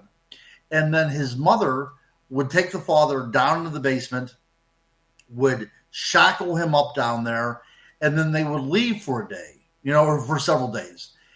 Then come back after the transformation was over and everything would be fine. So he was telling Dolores that he felt that this transformation was going to happen soon. And the reason why he was so worried about it, and the reason why I was talking to people about it, is he was afraid that he was going to hurt his girlfriend's young child. Now, from a psychological point of view, you have to ask, does this show that this person has some sort of proclivity to hurting children? Is this a projection of himself onto this daughter, and he simply does not want to admit that he's that kind of a person? Possibly. But he was telling Dolores, as the story went on, that he had to find some place where he could go to transform. Now, there is an area around where I live right now called Livermore. It used to be a railroad town. Since that time, the Army Corps of Engineers had come in. They made it into flood control area. Now nobody lives within miles around the place. There's only one way in and one way out, and that's the same way. Very isolated area. So he ends up there. He disappears for a while. The girlfriend comes into the shop and says, I think my boyfriend left. He's not around or anything like that. Anyways, about 5 days later, he comes in and he says that he did indeed transform. He went to this area called Livermore, which is outside of town, out in the middle of nowhere, and he transformed into this wolf creature. Now, not only did he transform into this wolf creature, but whenever he was down there, he actually ran into a female werewolf down there, and they ran together, So he's saying that there's other creatures down there as well, too. As the story goes, he eventually did leave his girlfriend. He went back to California. So let that be kind of like a warning to people that are looking for boyfriends online. But anyways, this was a prime area for at least the knowledge, or at least the urban legend, that werewolves exist down there. So I went down there on an evening expedition with one of my buddies, Ryan. And we were down there probably about 10 o'clock at night. And we were searching for a werewolf. We had our Super 8 camera, nothing very technologically advanced whatsoever. But we were walking down the path, which was in the middle of the woods, and then it eventually would open up and lead to an abandoned train trestle. So we went out probably halfway onto the train trestle, and then all of a sudden, these electrical sparks start forming around us. They were above our head. They were around us. It looked as if you took a comforter off of your bed at night and you get that static electricity. That's what was going on. We also noticed that our camera equipment was dying very quickly. It was as if there was some sort of power surge and everything was starting to drain. So in conjunction with this static electricity that was going on and the power being drained from our equipment, we thought it's a good time to get out of here. So we turned to go on the trail back to where we had parked. And in the middle of the trail, a light flares on. It looked almost as if it was a flare. If you would take a sparkler on the 4th of July, and whenever you light it, you would get those kind of sparks. This is what was going on. And it ignited.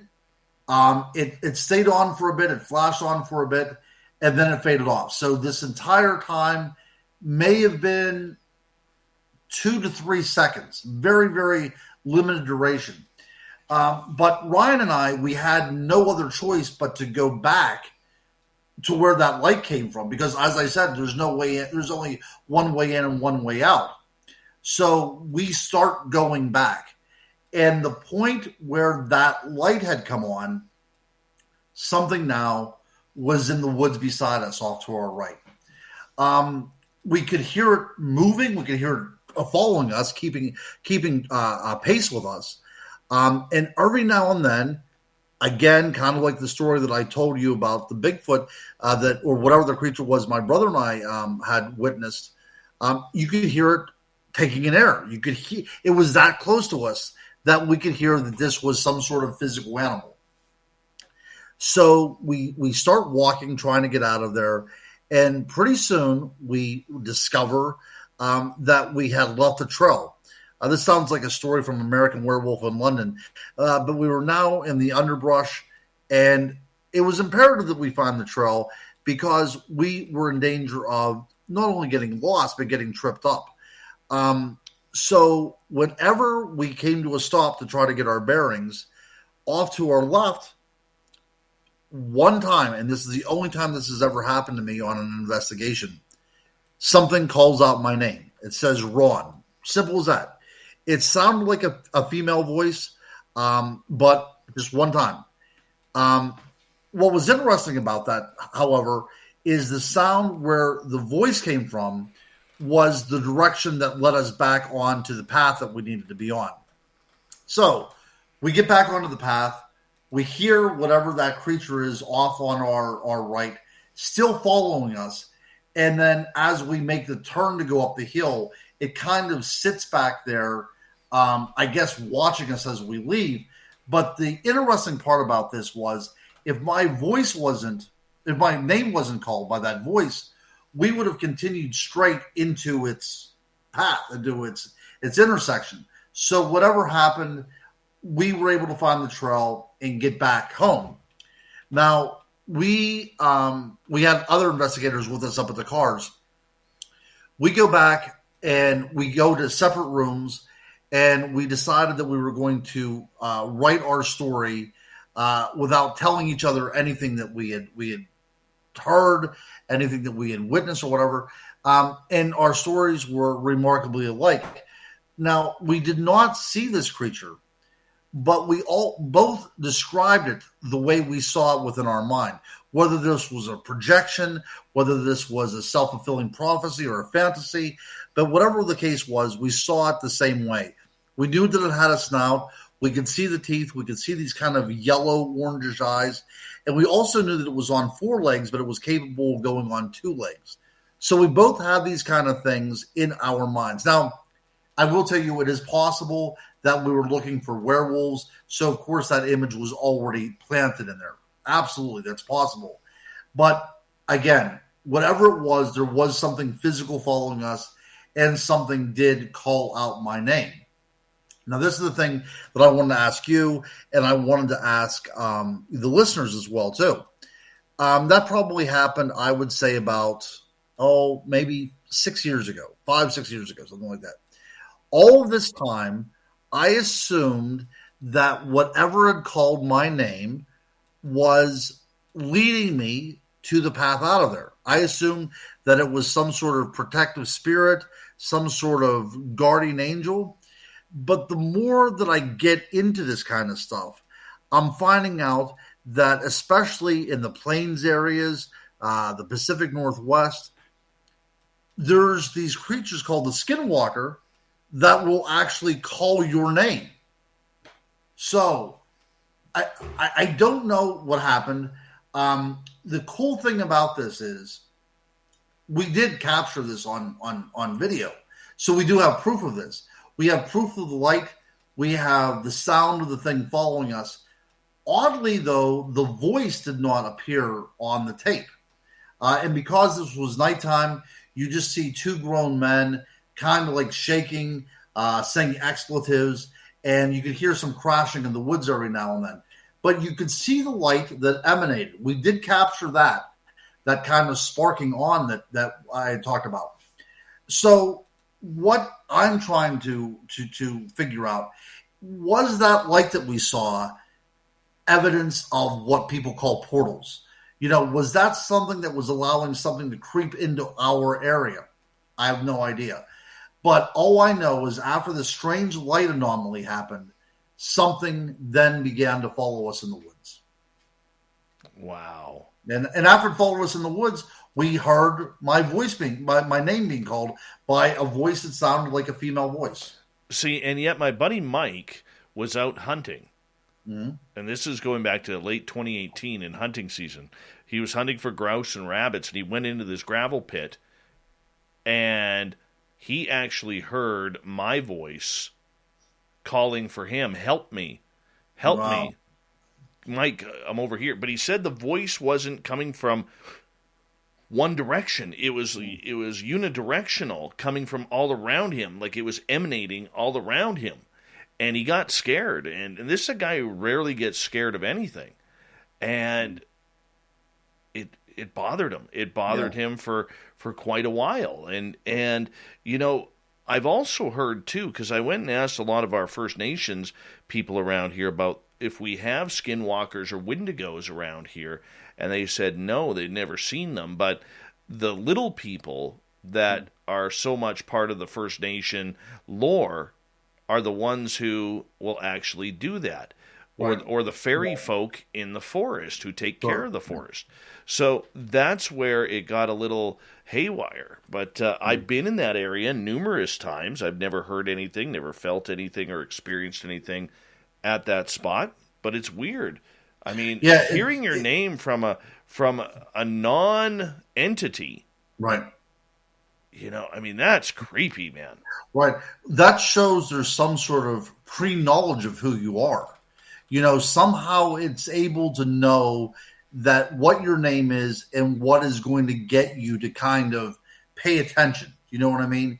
And that shows some sort of cognitive ability that I really don't want to admit is out there. But whatever it was, it either heard somebody calling my name and repeated it, or it was able to grasp that just from, you know, my mind or whatever. I have no idea. But whenever we talk about the Wendigo, absolutely, the Great Lakes area, you know, the Great Lakes nations and everything. But I will tell you, in Ohio, in Kentucky, in Tennessee, the Adena culture, which is a Native American culture that came out of the Woodlands culture, and it was a very early culture. So you have the Adena people, the Hopewell people, and the Mississippian people. So we see this progression through these cultures. But the Adena culture, which was one of the very early cultures, you know, definitely pre-Columbian, you know, going back maybe 2,000 years, they had grave sites in Ohio and in Kentucky and in Tennessee that there was obviously some sort of wolf cult associated with it. Human bodies were buried in skins of the animal. And not only that, and this is what makes it so utterly interesting, is that after death, the human body actually had to be, sometimes the jaw had to be dislocated, sometimes it was cut off, and they would put a wolf jaw or wolf snout onto the human body. But they would make it to the point that they would actually have to deform the human body to get that snout to fit on there perfectly. So what they were doing is they were burying people, human beings, in the guise of half man and half wolf. And if we look at this culture, not very far from where a lot of these kind of burials took place, but there's the land between the lakes, which is in the Kentucky-Tennessee border.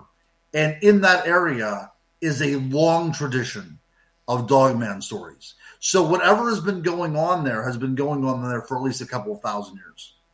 Yeah, that's just absolutely eerie, Ron. You know, I got to ask you, as we got about 90 seconds to go here, do you really believe that there are werewolves? I know you mentioned the story earlier, but werewolves are one of those things, man, where I have a tough time believing. Right. Yeah. Okay, so I do too. Again, I would love to think that a human being is capable of transforming into an animal. And if you look at the medieval tradition, whenever they talk about werewolves, the transformation almost always came psychologically. The representation, overwhelming majority of representation of werewolves in medieval art is always of a person shown in disheveled clothing and messed up hair, and that shows there's some sort of mental capacity problem. So usually it's something like that. Now, that's not to say that there's a creature out there that does indeed look like a dog man. I think that, again, we talk about connecting the dots. One of your listeners talked about Anubis. We see the idea of these dog men throughout the world. We have Anubis in Egyptian culture. You have Lycaon, the king Lycaon, where we get the word lichen from, in Greek culture. And you see the idea of the cynocephalus, the dog-headed people in places like India and Africa. And like the illustration I just said about the dogmen in the Ohio River Valley here in the United States. So across the world, there's these ideas that there are these kind of wolf man type of creatures. But I think that we shouldn't be looking at something that's transforming. I think Guru, I gotta cut you off right there, buddy. We're gonna continue. We got the Guru for another half an hour. Then the fedora-wearing John Hudson joins us for the unbiased UFO report, Shirky Poo's news, and the thought of the day, all coming up in hour 3.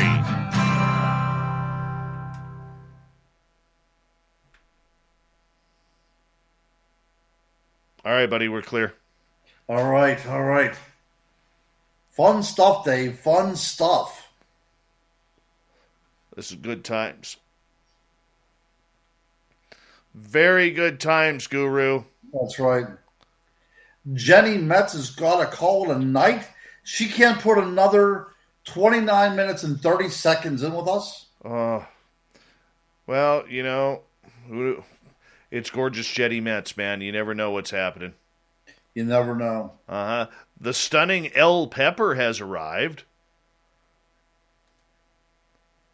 And let's see here. Big J, 21. Good to see you, buddy.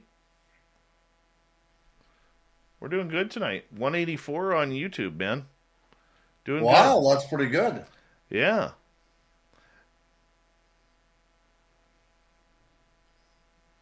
That's fun times. Guru, you know how to bring the people with you. Jenny Whitebear, absolutely. One of the first stories I ever investigated about werewolves involved, it's the one up above that there, Dave. It's Jenny Whitebear. She said, what happened in a mental hospital where one of the patients believed that he transformed into a werewolf, and the people that were taking care of him said that he actually believed that he was a werewolf. Wow. Yeah. Wow. Let's see here. She says, sorry, Guru, my internet keeps going down. That's terrible. Jenny. All right, we'll let you slide this time.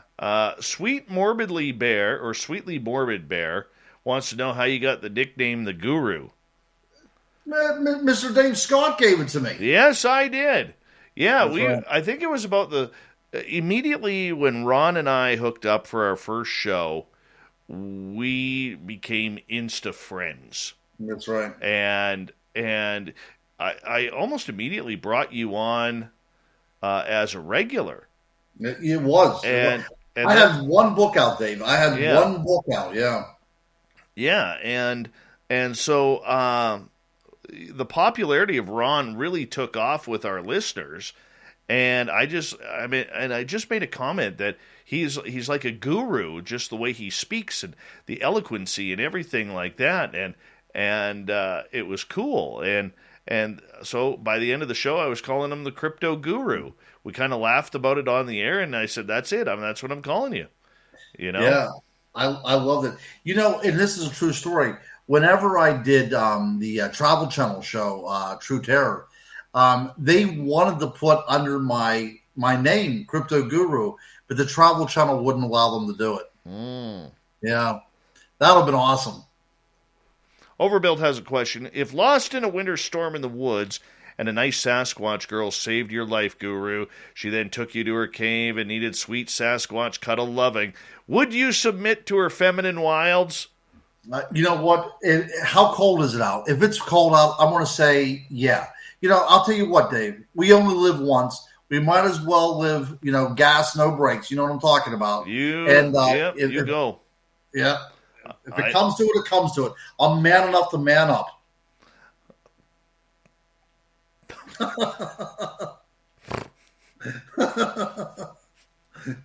Oh, my God. Oh, Guru. I would too. Yeah, you got to. Because it's bragging rights at that point. Exactly. It's bragging rights at that point. That's right. And there have been cases where people believe that they were abducted solely for the purpose of procreation with these creatures. Yeah. Yeah. It's said to happen a lot up here in British Columbia. Yeah. Especially with First Nations people. That's right. Yeah. Oh, man. Abe, that's a good point. Did you know at one time Sasquatch porn was actually like a huge seller? It was Sasquatch romantic novels. They're about 100 pages long. That is a true story. Mm-hmm. Jeremy, the way Dave says guru reminds him of the way Elaine called the guy Maestro on Seinfeld. All right, Guru, hold on a couple of seconds here. Big thank you to Mennonite Abe, Spooky, Smithy, Brian, Carla, Reverend Keith, amen to you, Swampy, and Nicola for the amazing super chats, and really appreciate you helping us out. It's a great way to support this show on a nightly basis, so thank you so much. We got about a minute to go here, and on Twitch watching is Pac Woman. Nice to see you tonight. Hope you're having a great night on Twitch. And I don't understand Twitch. I know we broadcast live there. I don't understand it at all. I know there's a big audience there. We got one of our goals here in the next month or so is to try and figure out how to work that a little bit better for us, but we'll see how it goes. But Twitch is cool. Very cool. I just don't know how to use it. All right, Guru, we got 30 seconds. Awesome. Big thank you to all the veterans out there who are tuning us in. We love you. You always have a safe home in our chat room. Big thank you to all the regulars who are here tonight, who are hanging on out and being with us. We really do appreciate the fun. And if you're new, don't forget to hit that subscribe button, ring the bell. We are here 7 days a week. I'm here Monday through Friday, Lynn Wallington Saturday and Sunday. Get your horns up. It's time to rock with Bumblefoot. Would you like to connect with us? Head to spacedoutradio.com for all your latest show info. Now, back to Dave Scott and SOR. Here we go with the third and final hour of Spaced Out Radio tonight. My name is Dave Scott. Thank you so much for taking the time to join us. We really do appreciate earning your listening ears wherever you are on this beautiful planet we call Earth. Big thank you to everyone tuning us in on our terrestrial affiliates around North America and digitally on TalkStream Live, Revolution Radio, and KPNL. All of our archives are free. Just go to youtube.com/Spaced Out Radio. Do me the favor, hit that subscribe button. The Desert Clam has set the password for tonight in the SOR Space Travelers Club. Ranitophobia. Ranitophobia is your password. Use it wisely, space travelers, as the clam sets the password each and every night right here on Spaced Out Radio. Our website is spacedoutradio.com. We have a plethora of features for you. Check out our swag, rock out to Bumblefoot, and read up on Captain Shirk's SOR Newswire. On Twitter, you can follow us at Spaced Out Radio, and on Instagram, Spaced Out Radio Show. For the final time tonight, we say hello to the crypto guru, Ronald L. Murphy Jr. You can find all of his amazing books by going to Amazon, his Twitter handle, at Crypto Guru Ron, and we're going to continue on with spooky stories tonight. Guru, welcome back. Hey, again, as I said, after the first half hour, which seemed about 20 minutes ago, we're now down to our final, 14 minutes. I cannot believe how quickly this goes. I know, man. It's way too fast, and our audience loves you, and we're going to continue on. There's always a big connection, Halloween, with the fae and witches and ghouls and goblins, where are there really goblins and trolls living under bridges? Are there really fairies taking people that maybe into the fairy realm and we never see them again? Do you have any stories on that? I do, and it's odd because for somebody that tries to be as skeptical as humanly possible, one of the things that I really cannot quantify, yet I do believe, is the idea of fairies. It's something that I've been fascinated with for a number of years. And again, when we connect the dots, all cultures around the world have an idea of what a fairy is. And it impacts us to this day. You know, they're definitely archetypical characters. You start reading some of the accounts, and there was a very well documented account. It was in the Renaissance of Robert Kirk, who lived in Stirlingshire, Scotland, and he was a reverend, and he believed that he had encountered one evening fairies. He was walking down a trail, and in the woods he saw a mound, and that mound then had a light that emanated from it, so it appeared to be like a door. And he goes up to the mound, he peers inside, and he sees two different races in there. One is a very tall and human-looking person, and the other ones are rather short. If this was nowadays, we would say he encountered a UFO. We would say he encountered what we would call the Nordics and the Greys. That's what would happen. But whenever he was writing this, he saw these as elemental spirits, as intelligences within the earth themselves. As the story goes, and as he relates, he claims that he had interactions with the fairy world for a number of years. That he said that only atheists cannot see fairies, so everybody has the capabilities of seeing fairies, and he so longed to be part of that world that one night he went out for a walk and never returned. Now, if you would read some of the information from that time, yes, indeed, some people say that he disappeared off the face of the earth.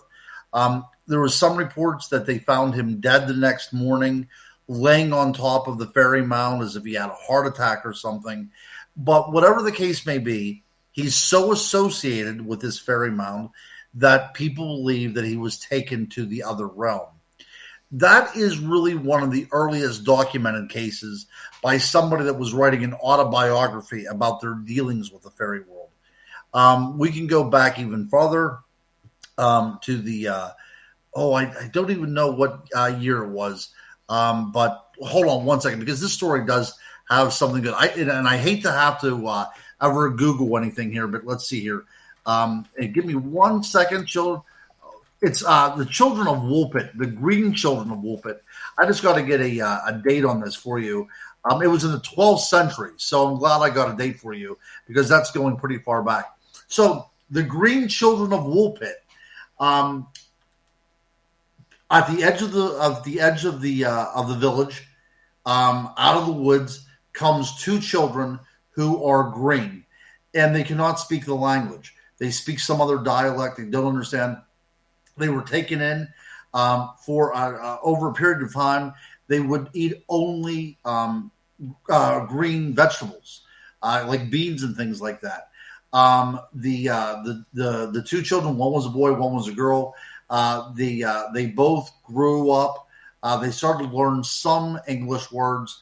They were baptized. The little boy died shortly after his baptism. The girl lived to be an adult. They said she was rather wanton sexually, which is a great trope whenever it comes to the fairy world.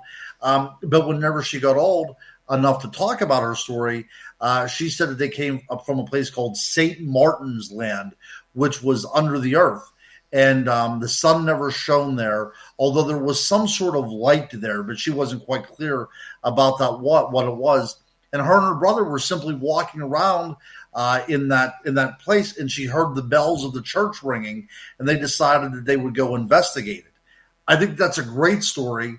There's really no kind of religious elements attached to it besides the baptism to make it seem as if it's some sort of parable. But that's really as far back as we can go to have these really cool documented stories of interactions with what people assume to be fairies. Really? Yeah. We got 15 minutes left. Okay. And I'm going to cut it on the fairy talk here for a minute. And then I would love a quick story because Whit came in late into our chat room and he's asking if you have any other Bigfoot stories. He really wants a Bigfoot story.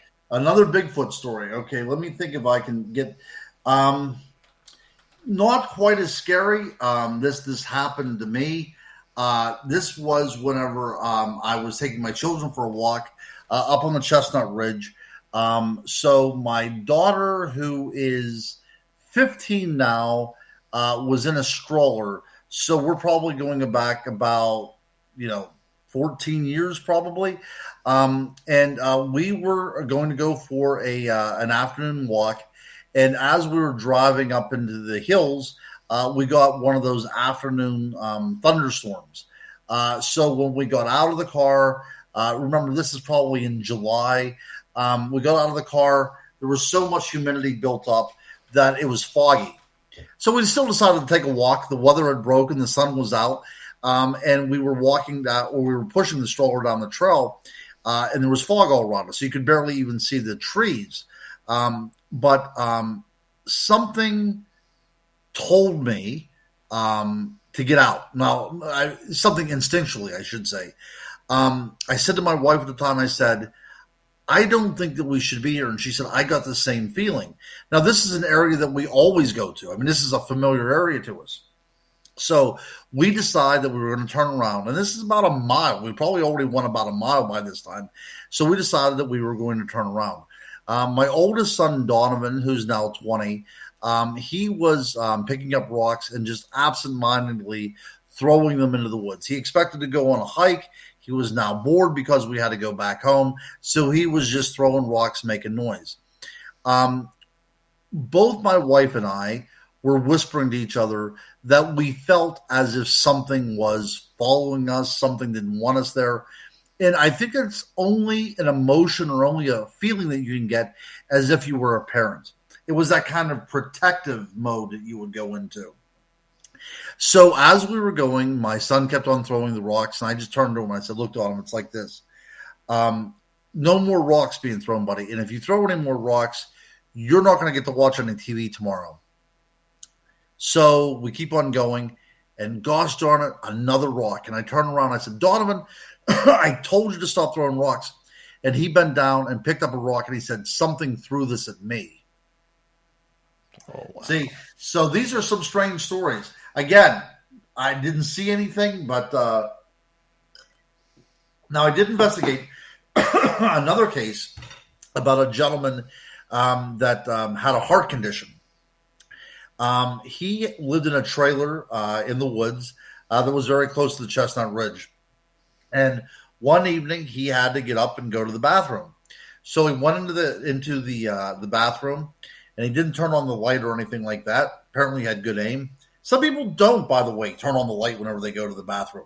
I do turn on the light, but some people don't. But this is one of those guys that didn't turn on the light.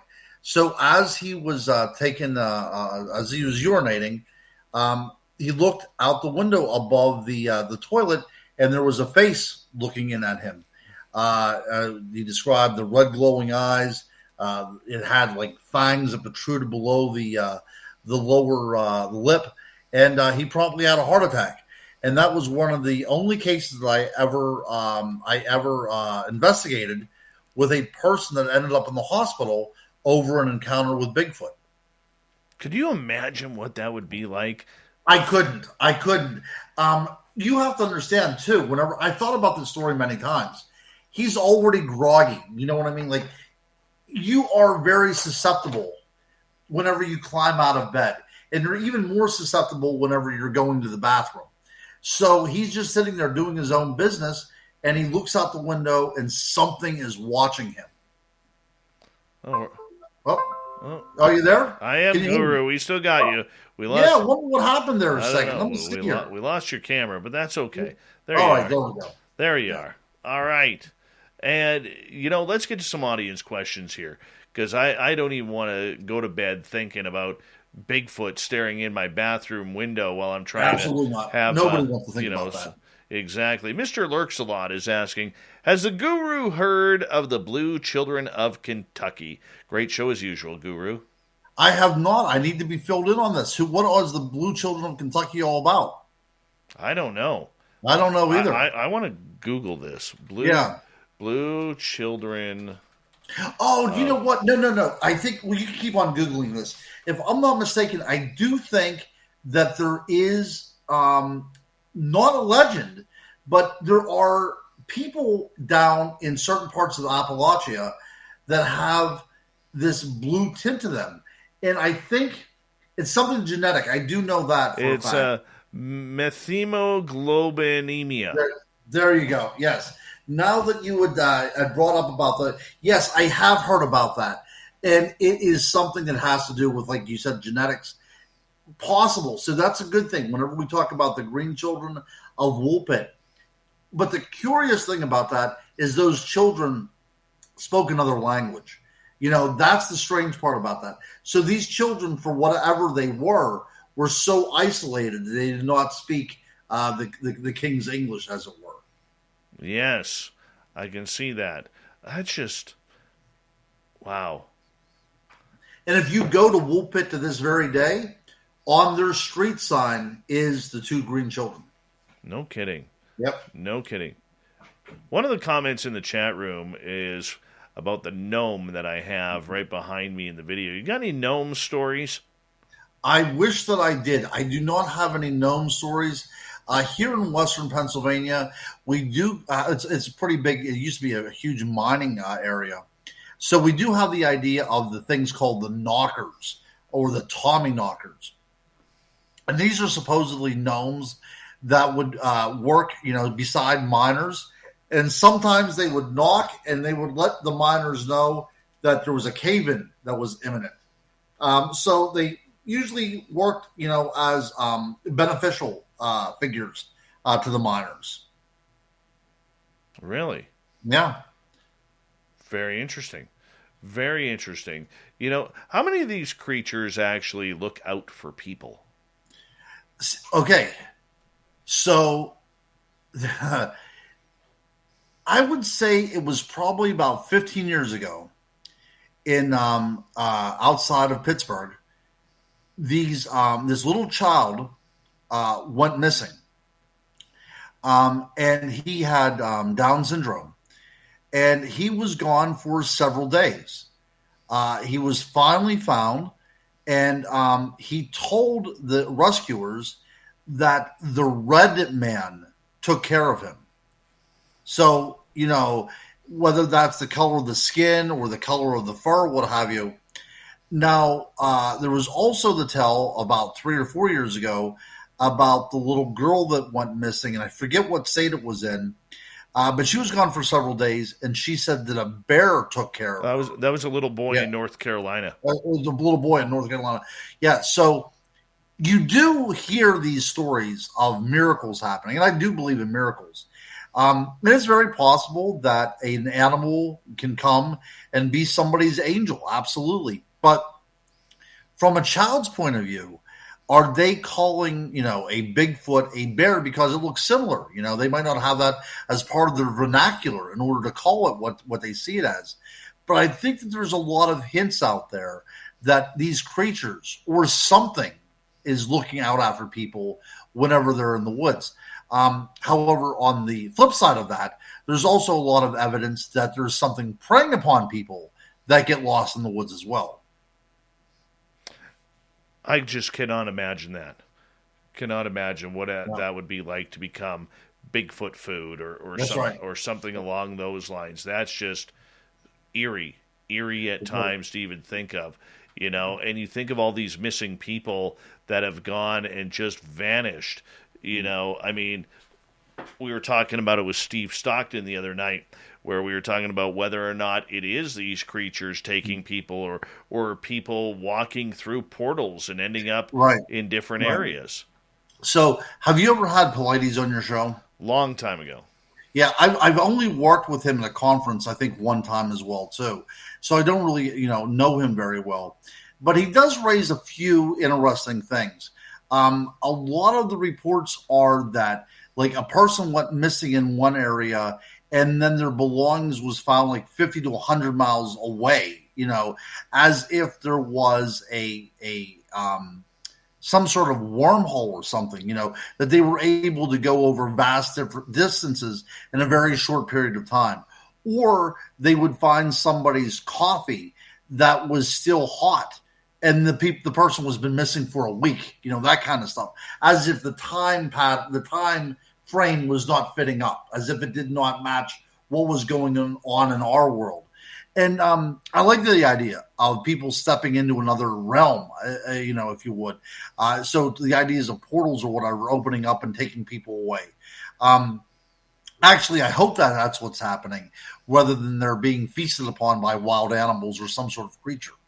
Yeah, no kidding.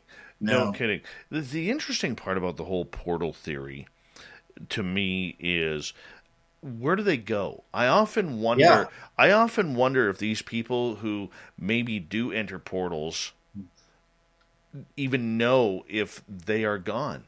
Mm-hmm. Did they just walk into another timeline and everything else is exactly the way it is? That's a very good point. I mean, do they walk into another timeline where? But then see, so if we're talking about like a parallel universe, well, let me tell you this story if you don't mind, because David Politis, as we got about 4 minutes left, David Politis tells his story from Missing 411 Canada, his book that came out a couple of years ago. And I believe it was in Ontario. These 3 young girls, 2 sisters and 1 friend, were horseback riding on the family farm. And there was a trail. They came to a fork in the trails, and the longer trail went this way. The shortcut went this way. The one sister says to the other, let's go take the shortcut. The sister says, no, we're going to take this way. That's the way we came. That way we get a little bit more horseback riding. Well, the one girl says, well, me and my horse are going to take the shortcut. We'll see who gets there faster. Well, the 2 girls took the old route. This one girl takes the shortcut, and her horse have never been seen again. Exactly. So that's what makes me wonder if they walked into a portal. Because, look, kidnapping, and look, there's a lot of freaks out there. Let's not dumb down the subject. But kidnapping is, you're going to take the kid. You're not going to take the horse. No. And the horse vanished, no footprints, no nothing, just gone. Right. And it just really makes me believe that there's these portals, and I believe, in that other timeline, that this girl and the horse are back at the barn and meet up with the sister and friend. Yeah, absolutely. And people talk about the Mandela effect as well too. It does seem as if there are different realities that do collide and mesh and pull apart from one another. And it does seem as if something else is going on, as if there is a bleed through. So whenever we're going to go right back to the very beginning. We talk about that veil between this world and the next is at its thinnest.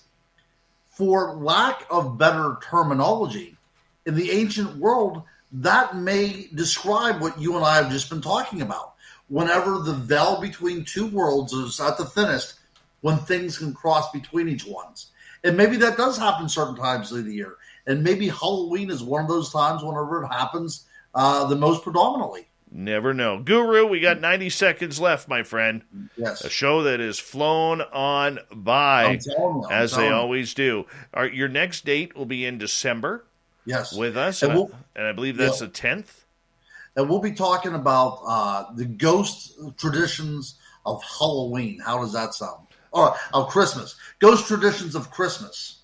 That is beautiful. Yeah, that is December 10th, the next time you'll appear on the show. Guru, 1 minute, tell everybody where they can find your books. All right, go to Amazon.com, or you could reach me, Ronald L. Murphy Jr. At Yahoo.com is my personal email address in case you want me to sign something and send it out to you. But definitely Amazon. And anybody that's in Western Pennsylvania, not this Friday, but next Friday, so that will be the 22nd, come out to see me at Hillview Manor. I will be doing a talk on the history of Halloween. And then I'm going to be filming for the Spirit Realm Network there as well, too. So you can come on out and get 2 for the price of 1. Spend an evening with Ron Murphy. So, yeah, get my books on Amazon and see me at Hillview Manor October 22nd. Guru, it's always a great time when we have Guru time on Spaced Out Radio, buddy. We really appreciate you, my friend. Dave, I love you and I love your audience. Thanks a lot for having me. Always a pleasure. The Crypto Guru, Ronald Murphy, everyone. Remember, you can also follow him on Twitter at Spaced Out Radio, at Crypto Guru Ron. Coming up next, the fedora-wearing John Hudson is going to join us for the Unbiased UFO Report, Shirky Poo's News, and the Thought of the Day. Stay tuned. Spaced Out Radio continues right after this.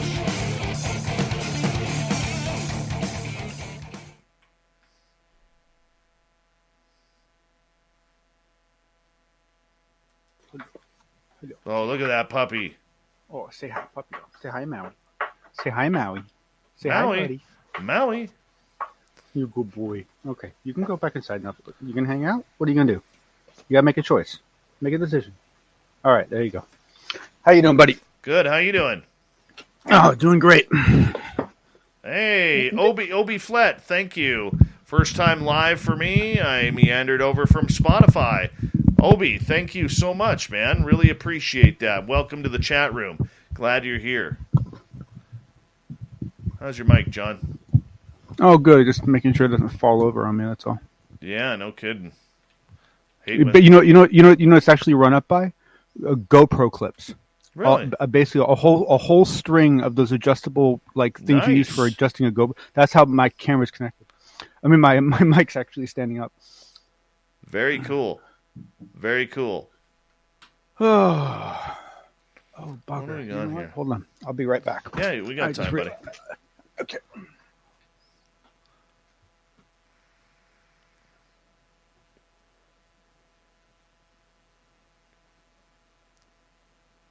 What do we got here? There we go. I love, what a great show. Going straight from the Guru to John Hudson.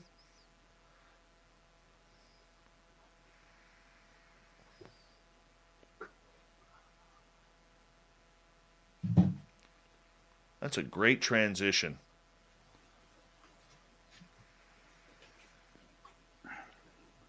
Yeah, that guy's fun. He's got a real nice polish to him. Oh, the Guru is amazing. The Guru is absolutely amazing. Ugh, need to get a chair with wheels. Hello, gorgeous Jeanette. What's happening?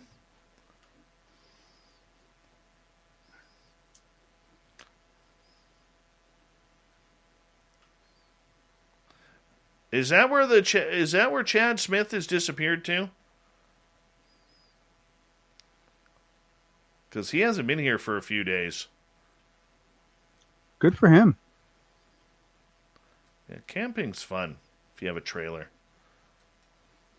How long is this part of the show? 15 minutes? Maybe 17? And then John rejoins me for the after show. It's one of the things a lot of people don't realize about growing up in the Bay Area is that, we have the beautiful redwood forest just 45 minutes away up in the Santa Cruz Mountains. We got Tahoe 3.5 hours away. You got Napa 4 hours away. You got Carmel 2 hours away. I mean, it's amazing what you can hit up if you're willing to drive a little bit on the weekend. Man, I would love to see the redwood forest. Oh man, I've been through that tree. I mean, it's a sad thing that they did what they did to it, but there's this tree where they basically cut out the whole center of the redwood tree, and you drive right through it with your car. It's crazy. That is insane. Absolutely insane. On Vancouver Island, they have an area that they call Cathedral Grove. Yeah, I've been. Yeah. Yeah, and I used to drive that all the time when I coached hockey in Port Alberni. Oh, nice. And I'll tell you, when it was windy going through there, it was scary because they have signs: "Do not stop if it's windy." Oh, right. Because if one of those trees comes down and you stop, and it lands on you, you're dead. But I mean, the trees there, I mean, the one tree was like 35, 38 feet around. Wow. Massive. Well, and the thing that's so sad is that you go back 100 years, and the trees that they were cutting down in California, same here. They were so. I mean, they're almost like wives' tales. They were so big. I mean, just incredible Yeah, size it was like trees. right out of fairy tales. Yeah, I mean, just it was like like a bunch of giants grew them. I mean, just it's crazy. Yeah. The problem with the trees, though, and I've got my neighbor who works in forestry. The problem with old trees like that is they are very susceptible to forest fire, and that is a big problem. I gotta get you to hold on 1 second here. Yep, no problem. Thank you everyone for the super chats: Abe, Spooky, Smithy, Brian, Carla, Reverend Keith, Swampy, and Nicola. It's a great way to support this show on a nightly basis. Thank you to all the veterans who are tuning us in and all of our first-timers who are in our chat room. We really appreciate you coming on in. If you're new, don't forget to hit that subscribe button and ring that bell. We'd really appreciate it. And, of course, all the regulars out there, we really do appreciate you being here. Don't forget, after the show, we will have the after show with John and I. Here we go, everyone.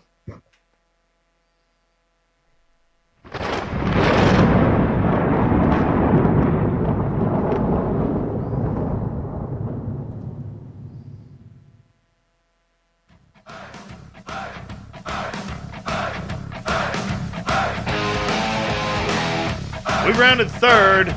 We're heading for home tonight on Spaced Out Radio. My name is Dave Scott. Thank you so much for taking the time to join us. We really do appreciate earning your listening ears.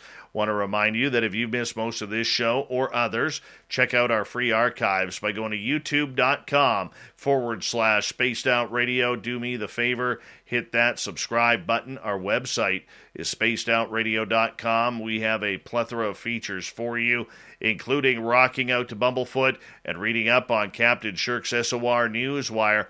Follow us on Twitter at Spaced Out Radio and on Instagram at Spaced Out Radio Show. It is that time once again where we bring in the fedora-wearing John Hudson for the UFO Report.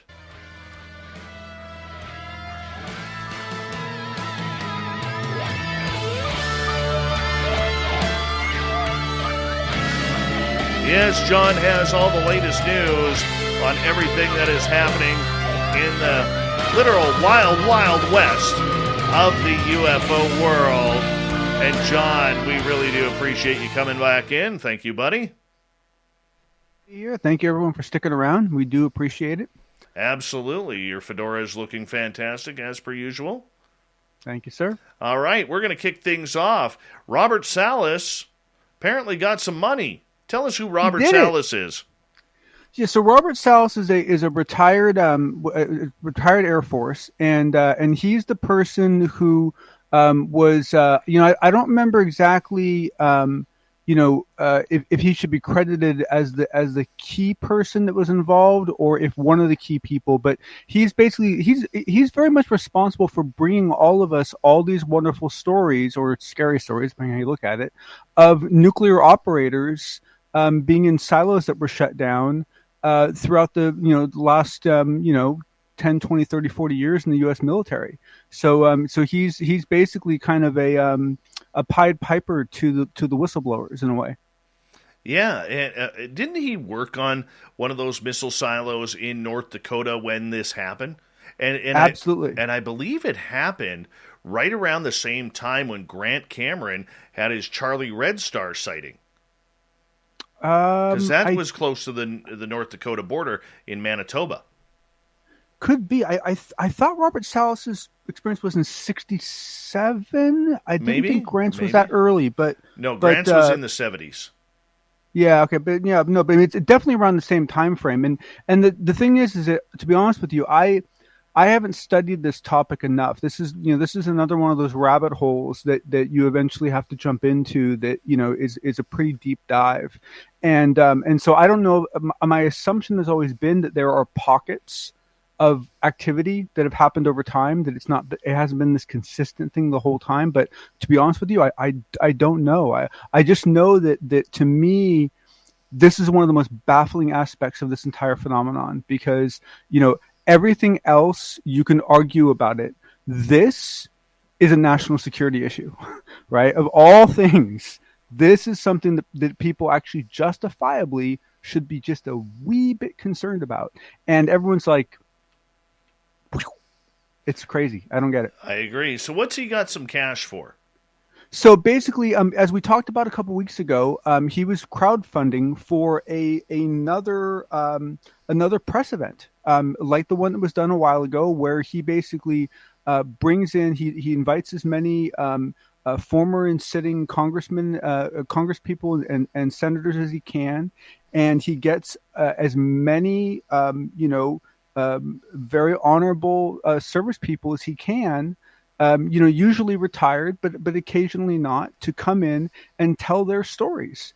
And it's usually incredibly powerful testimony. Some of it's actually a little hard to listen to at times because it's very confusing. And but essentially, instead of basically bringing that old tape, of those proceedings, into the future and expecting people to be impacted by it, he wants to hold an entirely new event that will hopefully really make an impression and really stick out in people's minds, because in many ways, this should be one of the more important stories that everyone's talking about, and nobody's talking about it. Very interesting. Do we know when the event is going to happen?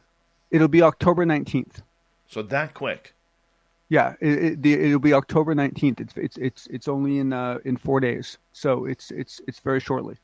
All right. Well, we will have to mind or pay attention to what's going on there, because that is going to be very, very important, and good for him. Now, who is David Falch, and why is he important to what's going on right now?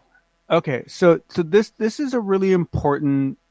This is I wish more people were talking about this. This is a really important lesson for all of us. So first off, Dave Falch. So very, very nice gentleman. He is a military FLIR camera technician repair person. Okay, so basically, when those pods need to be fixed, he's the guy that takes them apart, or I don't know if he still does it. I believe he still does, but he's the one that essentially repairs FLIR equipment. So he's incredibly knowledgeable about this FLIR gear. And so essentially he's been one of the key people for the last several months that has been debating back and forth with people like Mick West, trying to show how these videos that have been coming out don't necessarily mean what someone like Mick says they mean. And just like a week ago, which I sadly believe is the video that triggered the issue, I talked about a video that he'd put out that I linked, and I hope you all watched it, because it's gone now and you're never going to see it again. This beautiful video he put out where he basically not only explained why the duck video was something important, but he showed what a Mylar balloon looks like under IR, what a normal balloon looks like under IR. He showed a bunch of examples of what different things look like in IR, and it was an incredibly valuable, for me anyway, it was a very valuable lesson, and I really enjoyed it. It was a fantastic video. I'm really sorry I didn't save it, because evidently, and needless to say, he must maintain some, I don't know what level, but he has to maintain some sort of a clearance for the job he has. And somebody reached out to him and notified him that he needed to reformat his social media presence. And so without any warning whatsoever, he deleted every video he's ever made on the equipment. He completely just wiped out everything. And he's still on Twitter. He still has a YouTube page. He's still going to be putting out videos about the other things he used to put videos about. But basically every single thing that he's done to help us is gone. And there was a huge debate scheduled between him and Mick West and some other people that was scheduled for just a couple of days from now, and he won't be attending that. It sounds like somebody at his job got to him. Well, basically, this last video that he did, the reason why I loved it so much is because it gave a lot of information. It was a great video, right? I mean, it was beautiful. It showed you, he said, okay, this is what this is. Boom. This is what this is. Boom. I mean, I learned more about the way those cameras work in that video than I had in any of his other videos. It was like something you'd get out of product training from the company. And my guess is that, he'd already been kind of playing on a line this whole time,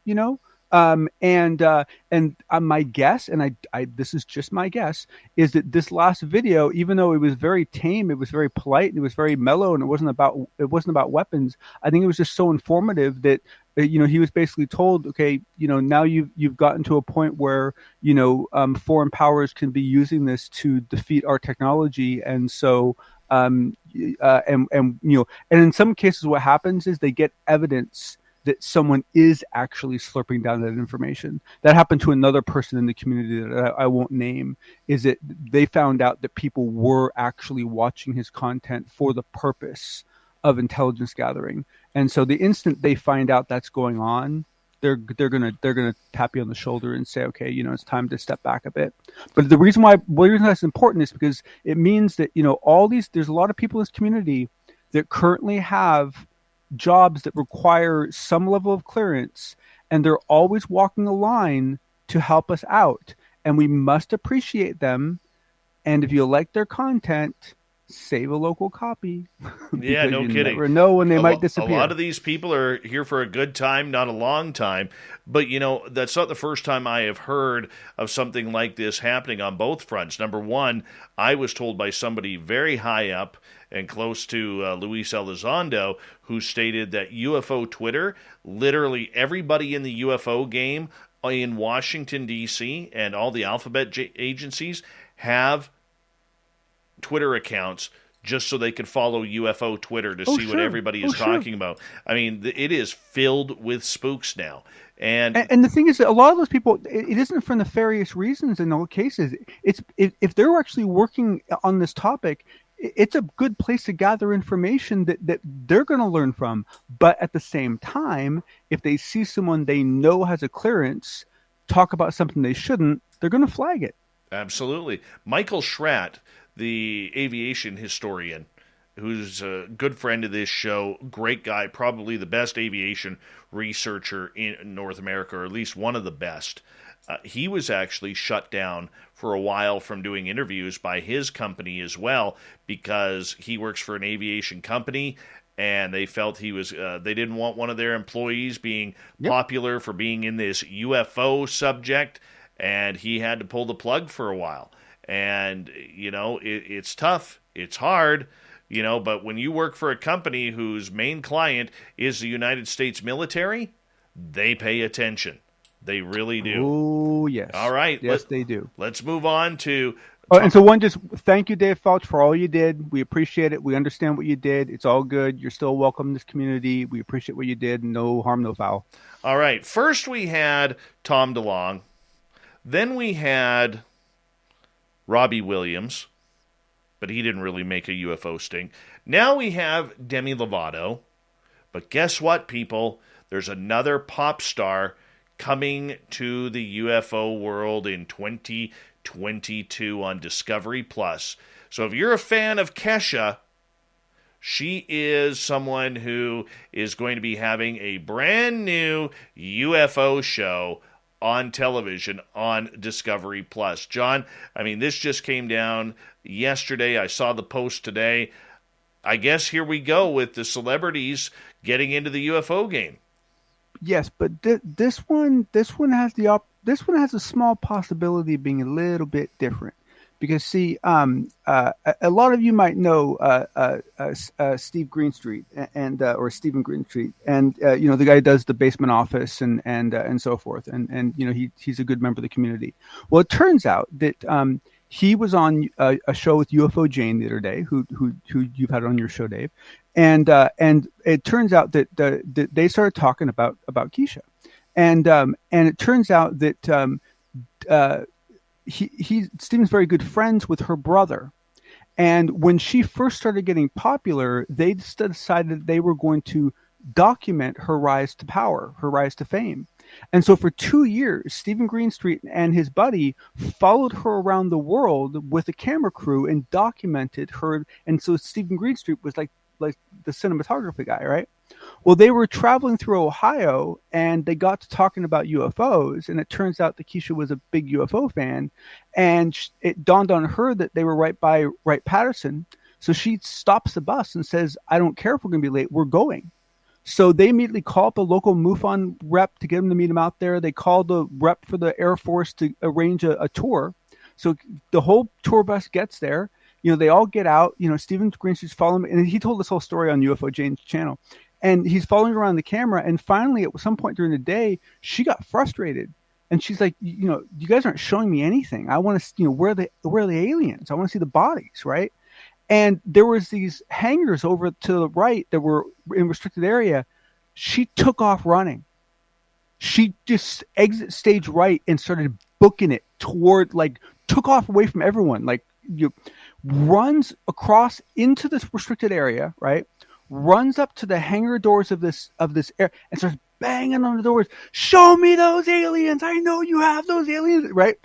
And so Steven's chasing her with the camera, thinking, oh, great, we're all going to get shot, And he tells the story better than I did. Please watch UFO Jane show. And some short time later, some nice people in black vehicles with black outfits showed up with firearms. And Keisha very wisely noticed and said, well, it's probably a good time for us to exit, and they left peacefully. But that girl's got some fire in her. And I think this might be a different kind of UFO show. We'll have to see. But I have to say, based on the story I just heard, I'm a little bit curious. I'm a little curious, too. I mean, you know what? Let's try it out. Let's try it out. It'll be interesting. I mean, look, as this gets more popular, we may not agree with a lot of the famous people who are delving into this interest, and all of a sudden, because of their pull, television makes them UFO researchers with credibility, and I don't think that's good for our field. But I will say this: when people like Demi Lovato and now Kesha are out there really promoting the UFO game to their millions of followers on social media, that is good for the UFO field. We may not agree with the message. We may not agree with the person. We may not agree that when Demi comes out and says aliens shouldn't be called aliens because that makes them feel bad. Okay? It doesn't matter the reaction. Yes, some of it is cringeworthy, but we still have to remember, out of those social media followers, these famous influencers, and that's exactly what they are, have a lot of pull with their people. I look at my son. My son is 8 years old, John. And when he goes on YouTube, he asks me point blank, when we were driving to his guitar lesson the other night, he's like, Dad, is Metallica the biggest, best heavy metal band in the world? I said, well, they're one of the best. And he goes, how many YouTube followers do they have? And I said, well, son, I really don't know. And he said, well, what about Guns N' Roses? How many YouTube followers do they have? Because my son's all about YouTube. That's the only measure, right? That's the only measure, right? But this is the way the younger generation is thinking. Absolutely. They're not thinking about, it's another, B-rated, C-rated. I mean, Kesha hasn't done anything in the music scene in a long time, so it doesn't surprise me, looking at the bigger picture, that this is a good way to get her name back out there. But, the younger crowd, they don't care. It's all about the influence of social media. And actually, I think she just came out with a new album. I haven't checked this myself, but that's what UFO Jane said. So I think she did just come out with some new material. But you're right. Depending on where you are in your career, this might be a good deviation for people. Absolutely. Absolutely. All right. Final topic tonight, because we are running a little bit late before we got to get to Shirky Poo's news. We got about a minute here, bud. 11 databases combined to form what? One database to rule them all. So this is coming out of that new book, Skinwalkers at the Pentagon. I can't go into a lot of detail right now. I'll include it in my notes. But basically from this book, and our friend of the show, Thomas Fessler, basically covered this in his show today. So I include a screenshot of his show to show the database list. But what you get from the book is the list of all the databases, the 10 databases that went in. There's one more database missing, which is the account at Skinwalker Ranch of personal impact and personal injury and personal medical impact. That was not listed, but we know that's one of the 11 databases. And basically one of the outputs of OSAP was this massive database that had 11 shoved into it. And this database is still active, still online, and being used by the U.S. military. Wow. John, stick around for the after show that we'll do on our YouTube channel. And let's get to Shirky Poo's news.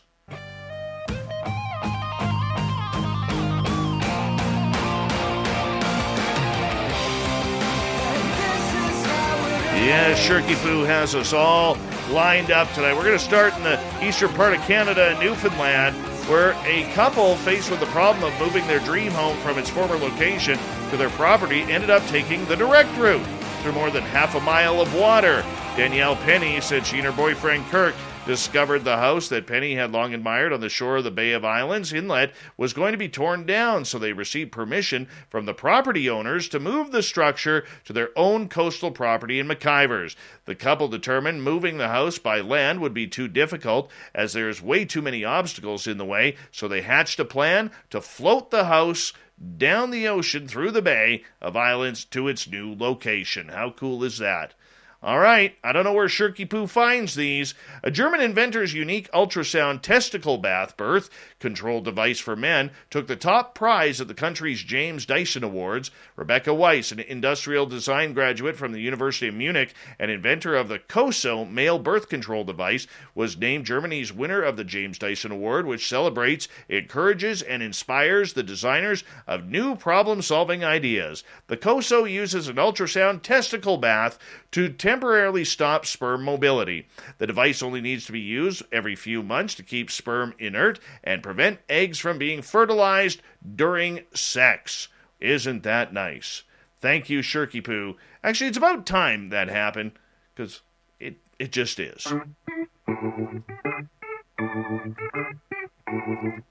Here's your thought of the day for today. What Halloween song are you sick of hearing year after year? I got to admit, it's Michael Jackson's Thriller. Can't stand it anymore. Greg, have a holly jolly Christmas... No, that's the wrong channel. Merle, spooky scary skeletons. Krista, none actually. Gail, I didn't know there were any Halloween songs. Cassie, none. I love them all. John, there isn't any that I know of besides The Nightmare Before Christmas. Tim, the Purple People Eater one. Jessica, my grandma used to sing, Here Comes Pumpkin Man. Bob, what friggin' Halloween song? Catherine, Baby Shark. Do. Oh, that's not really one, but... Aaron, nah, love Halloween. It's different. Christmas songs can get the hell out of here, though. Let's see. Who else do we have? Monster Mash for Kimberly Jackshaw. Yeah, that one's getting old, too. And, who do we have on Twitter here? Thriller for Jules. None of them for Varla. Thank you to everybody in the Thought of the Day. Thank you, Shirky Poo, for the news. John Hudson for the UFO Report. And the crypto guru, Ronald Murphy, for leading us into Halloween. We got Mr. Ron Bumblefoot Thal rocking in the background with Little Brother is Watching. Bumblefoot is the official music of Spaced Out Radio, rocking us in and out of every single show. Get your horns up for the guitar god himself. Special thanks to everybody listening in at home, at work, in your cars, wherever you may be. Thank you to everyone in our chat rooms tonight. YouTube, LGAB, Twitch, Revolution Radio, Spreaker, Facebook, and on Twitter. I know you're out there somewhere. Remember, this show is copyright by Spaced Out Radio and SOR Media Ventures Limited. Thank you so much for choosing to share your evening with us, because together, my friends, we're watching. We own the night. Mr. Bumblefoot, we need a favor. We need you to take us home.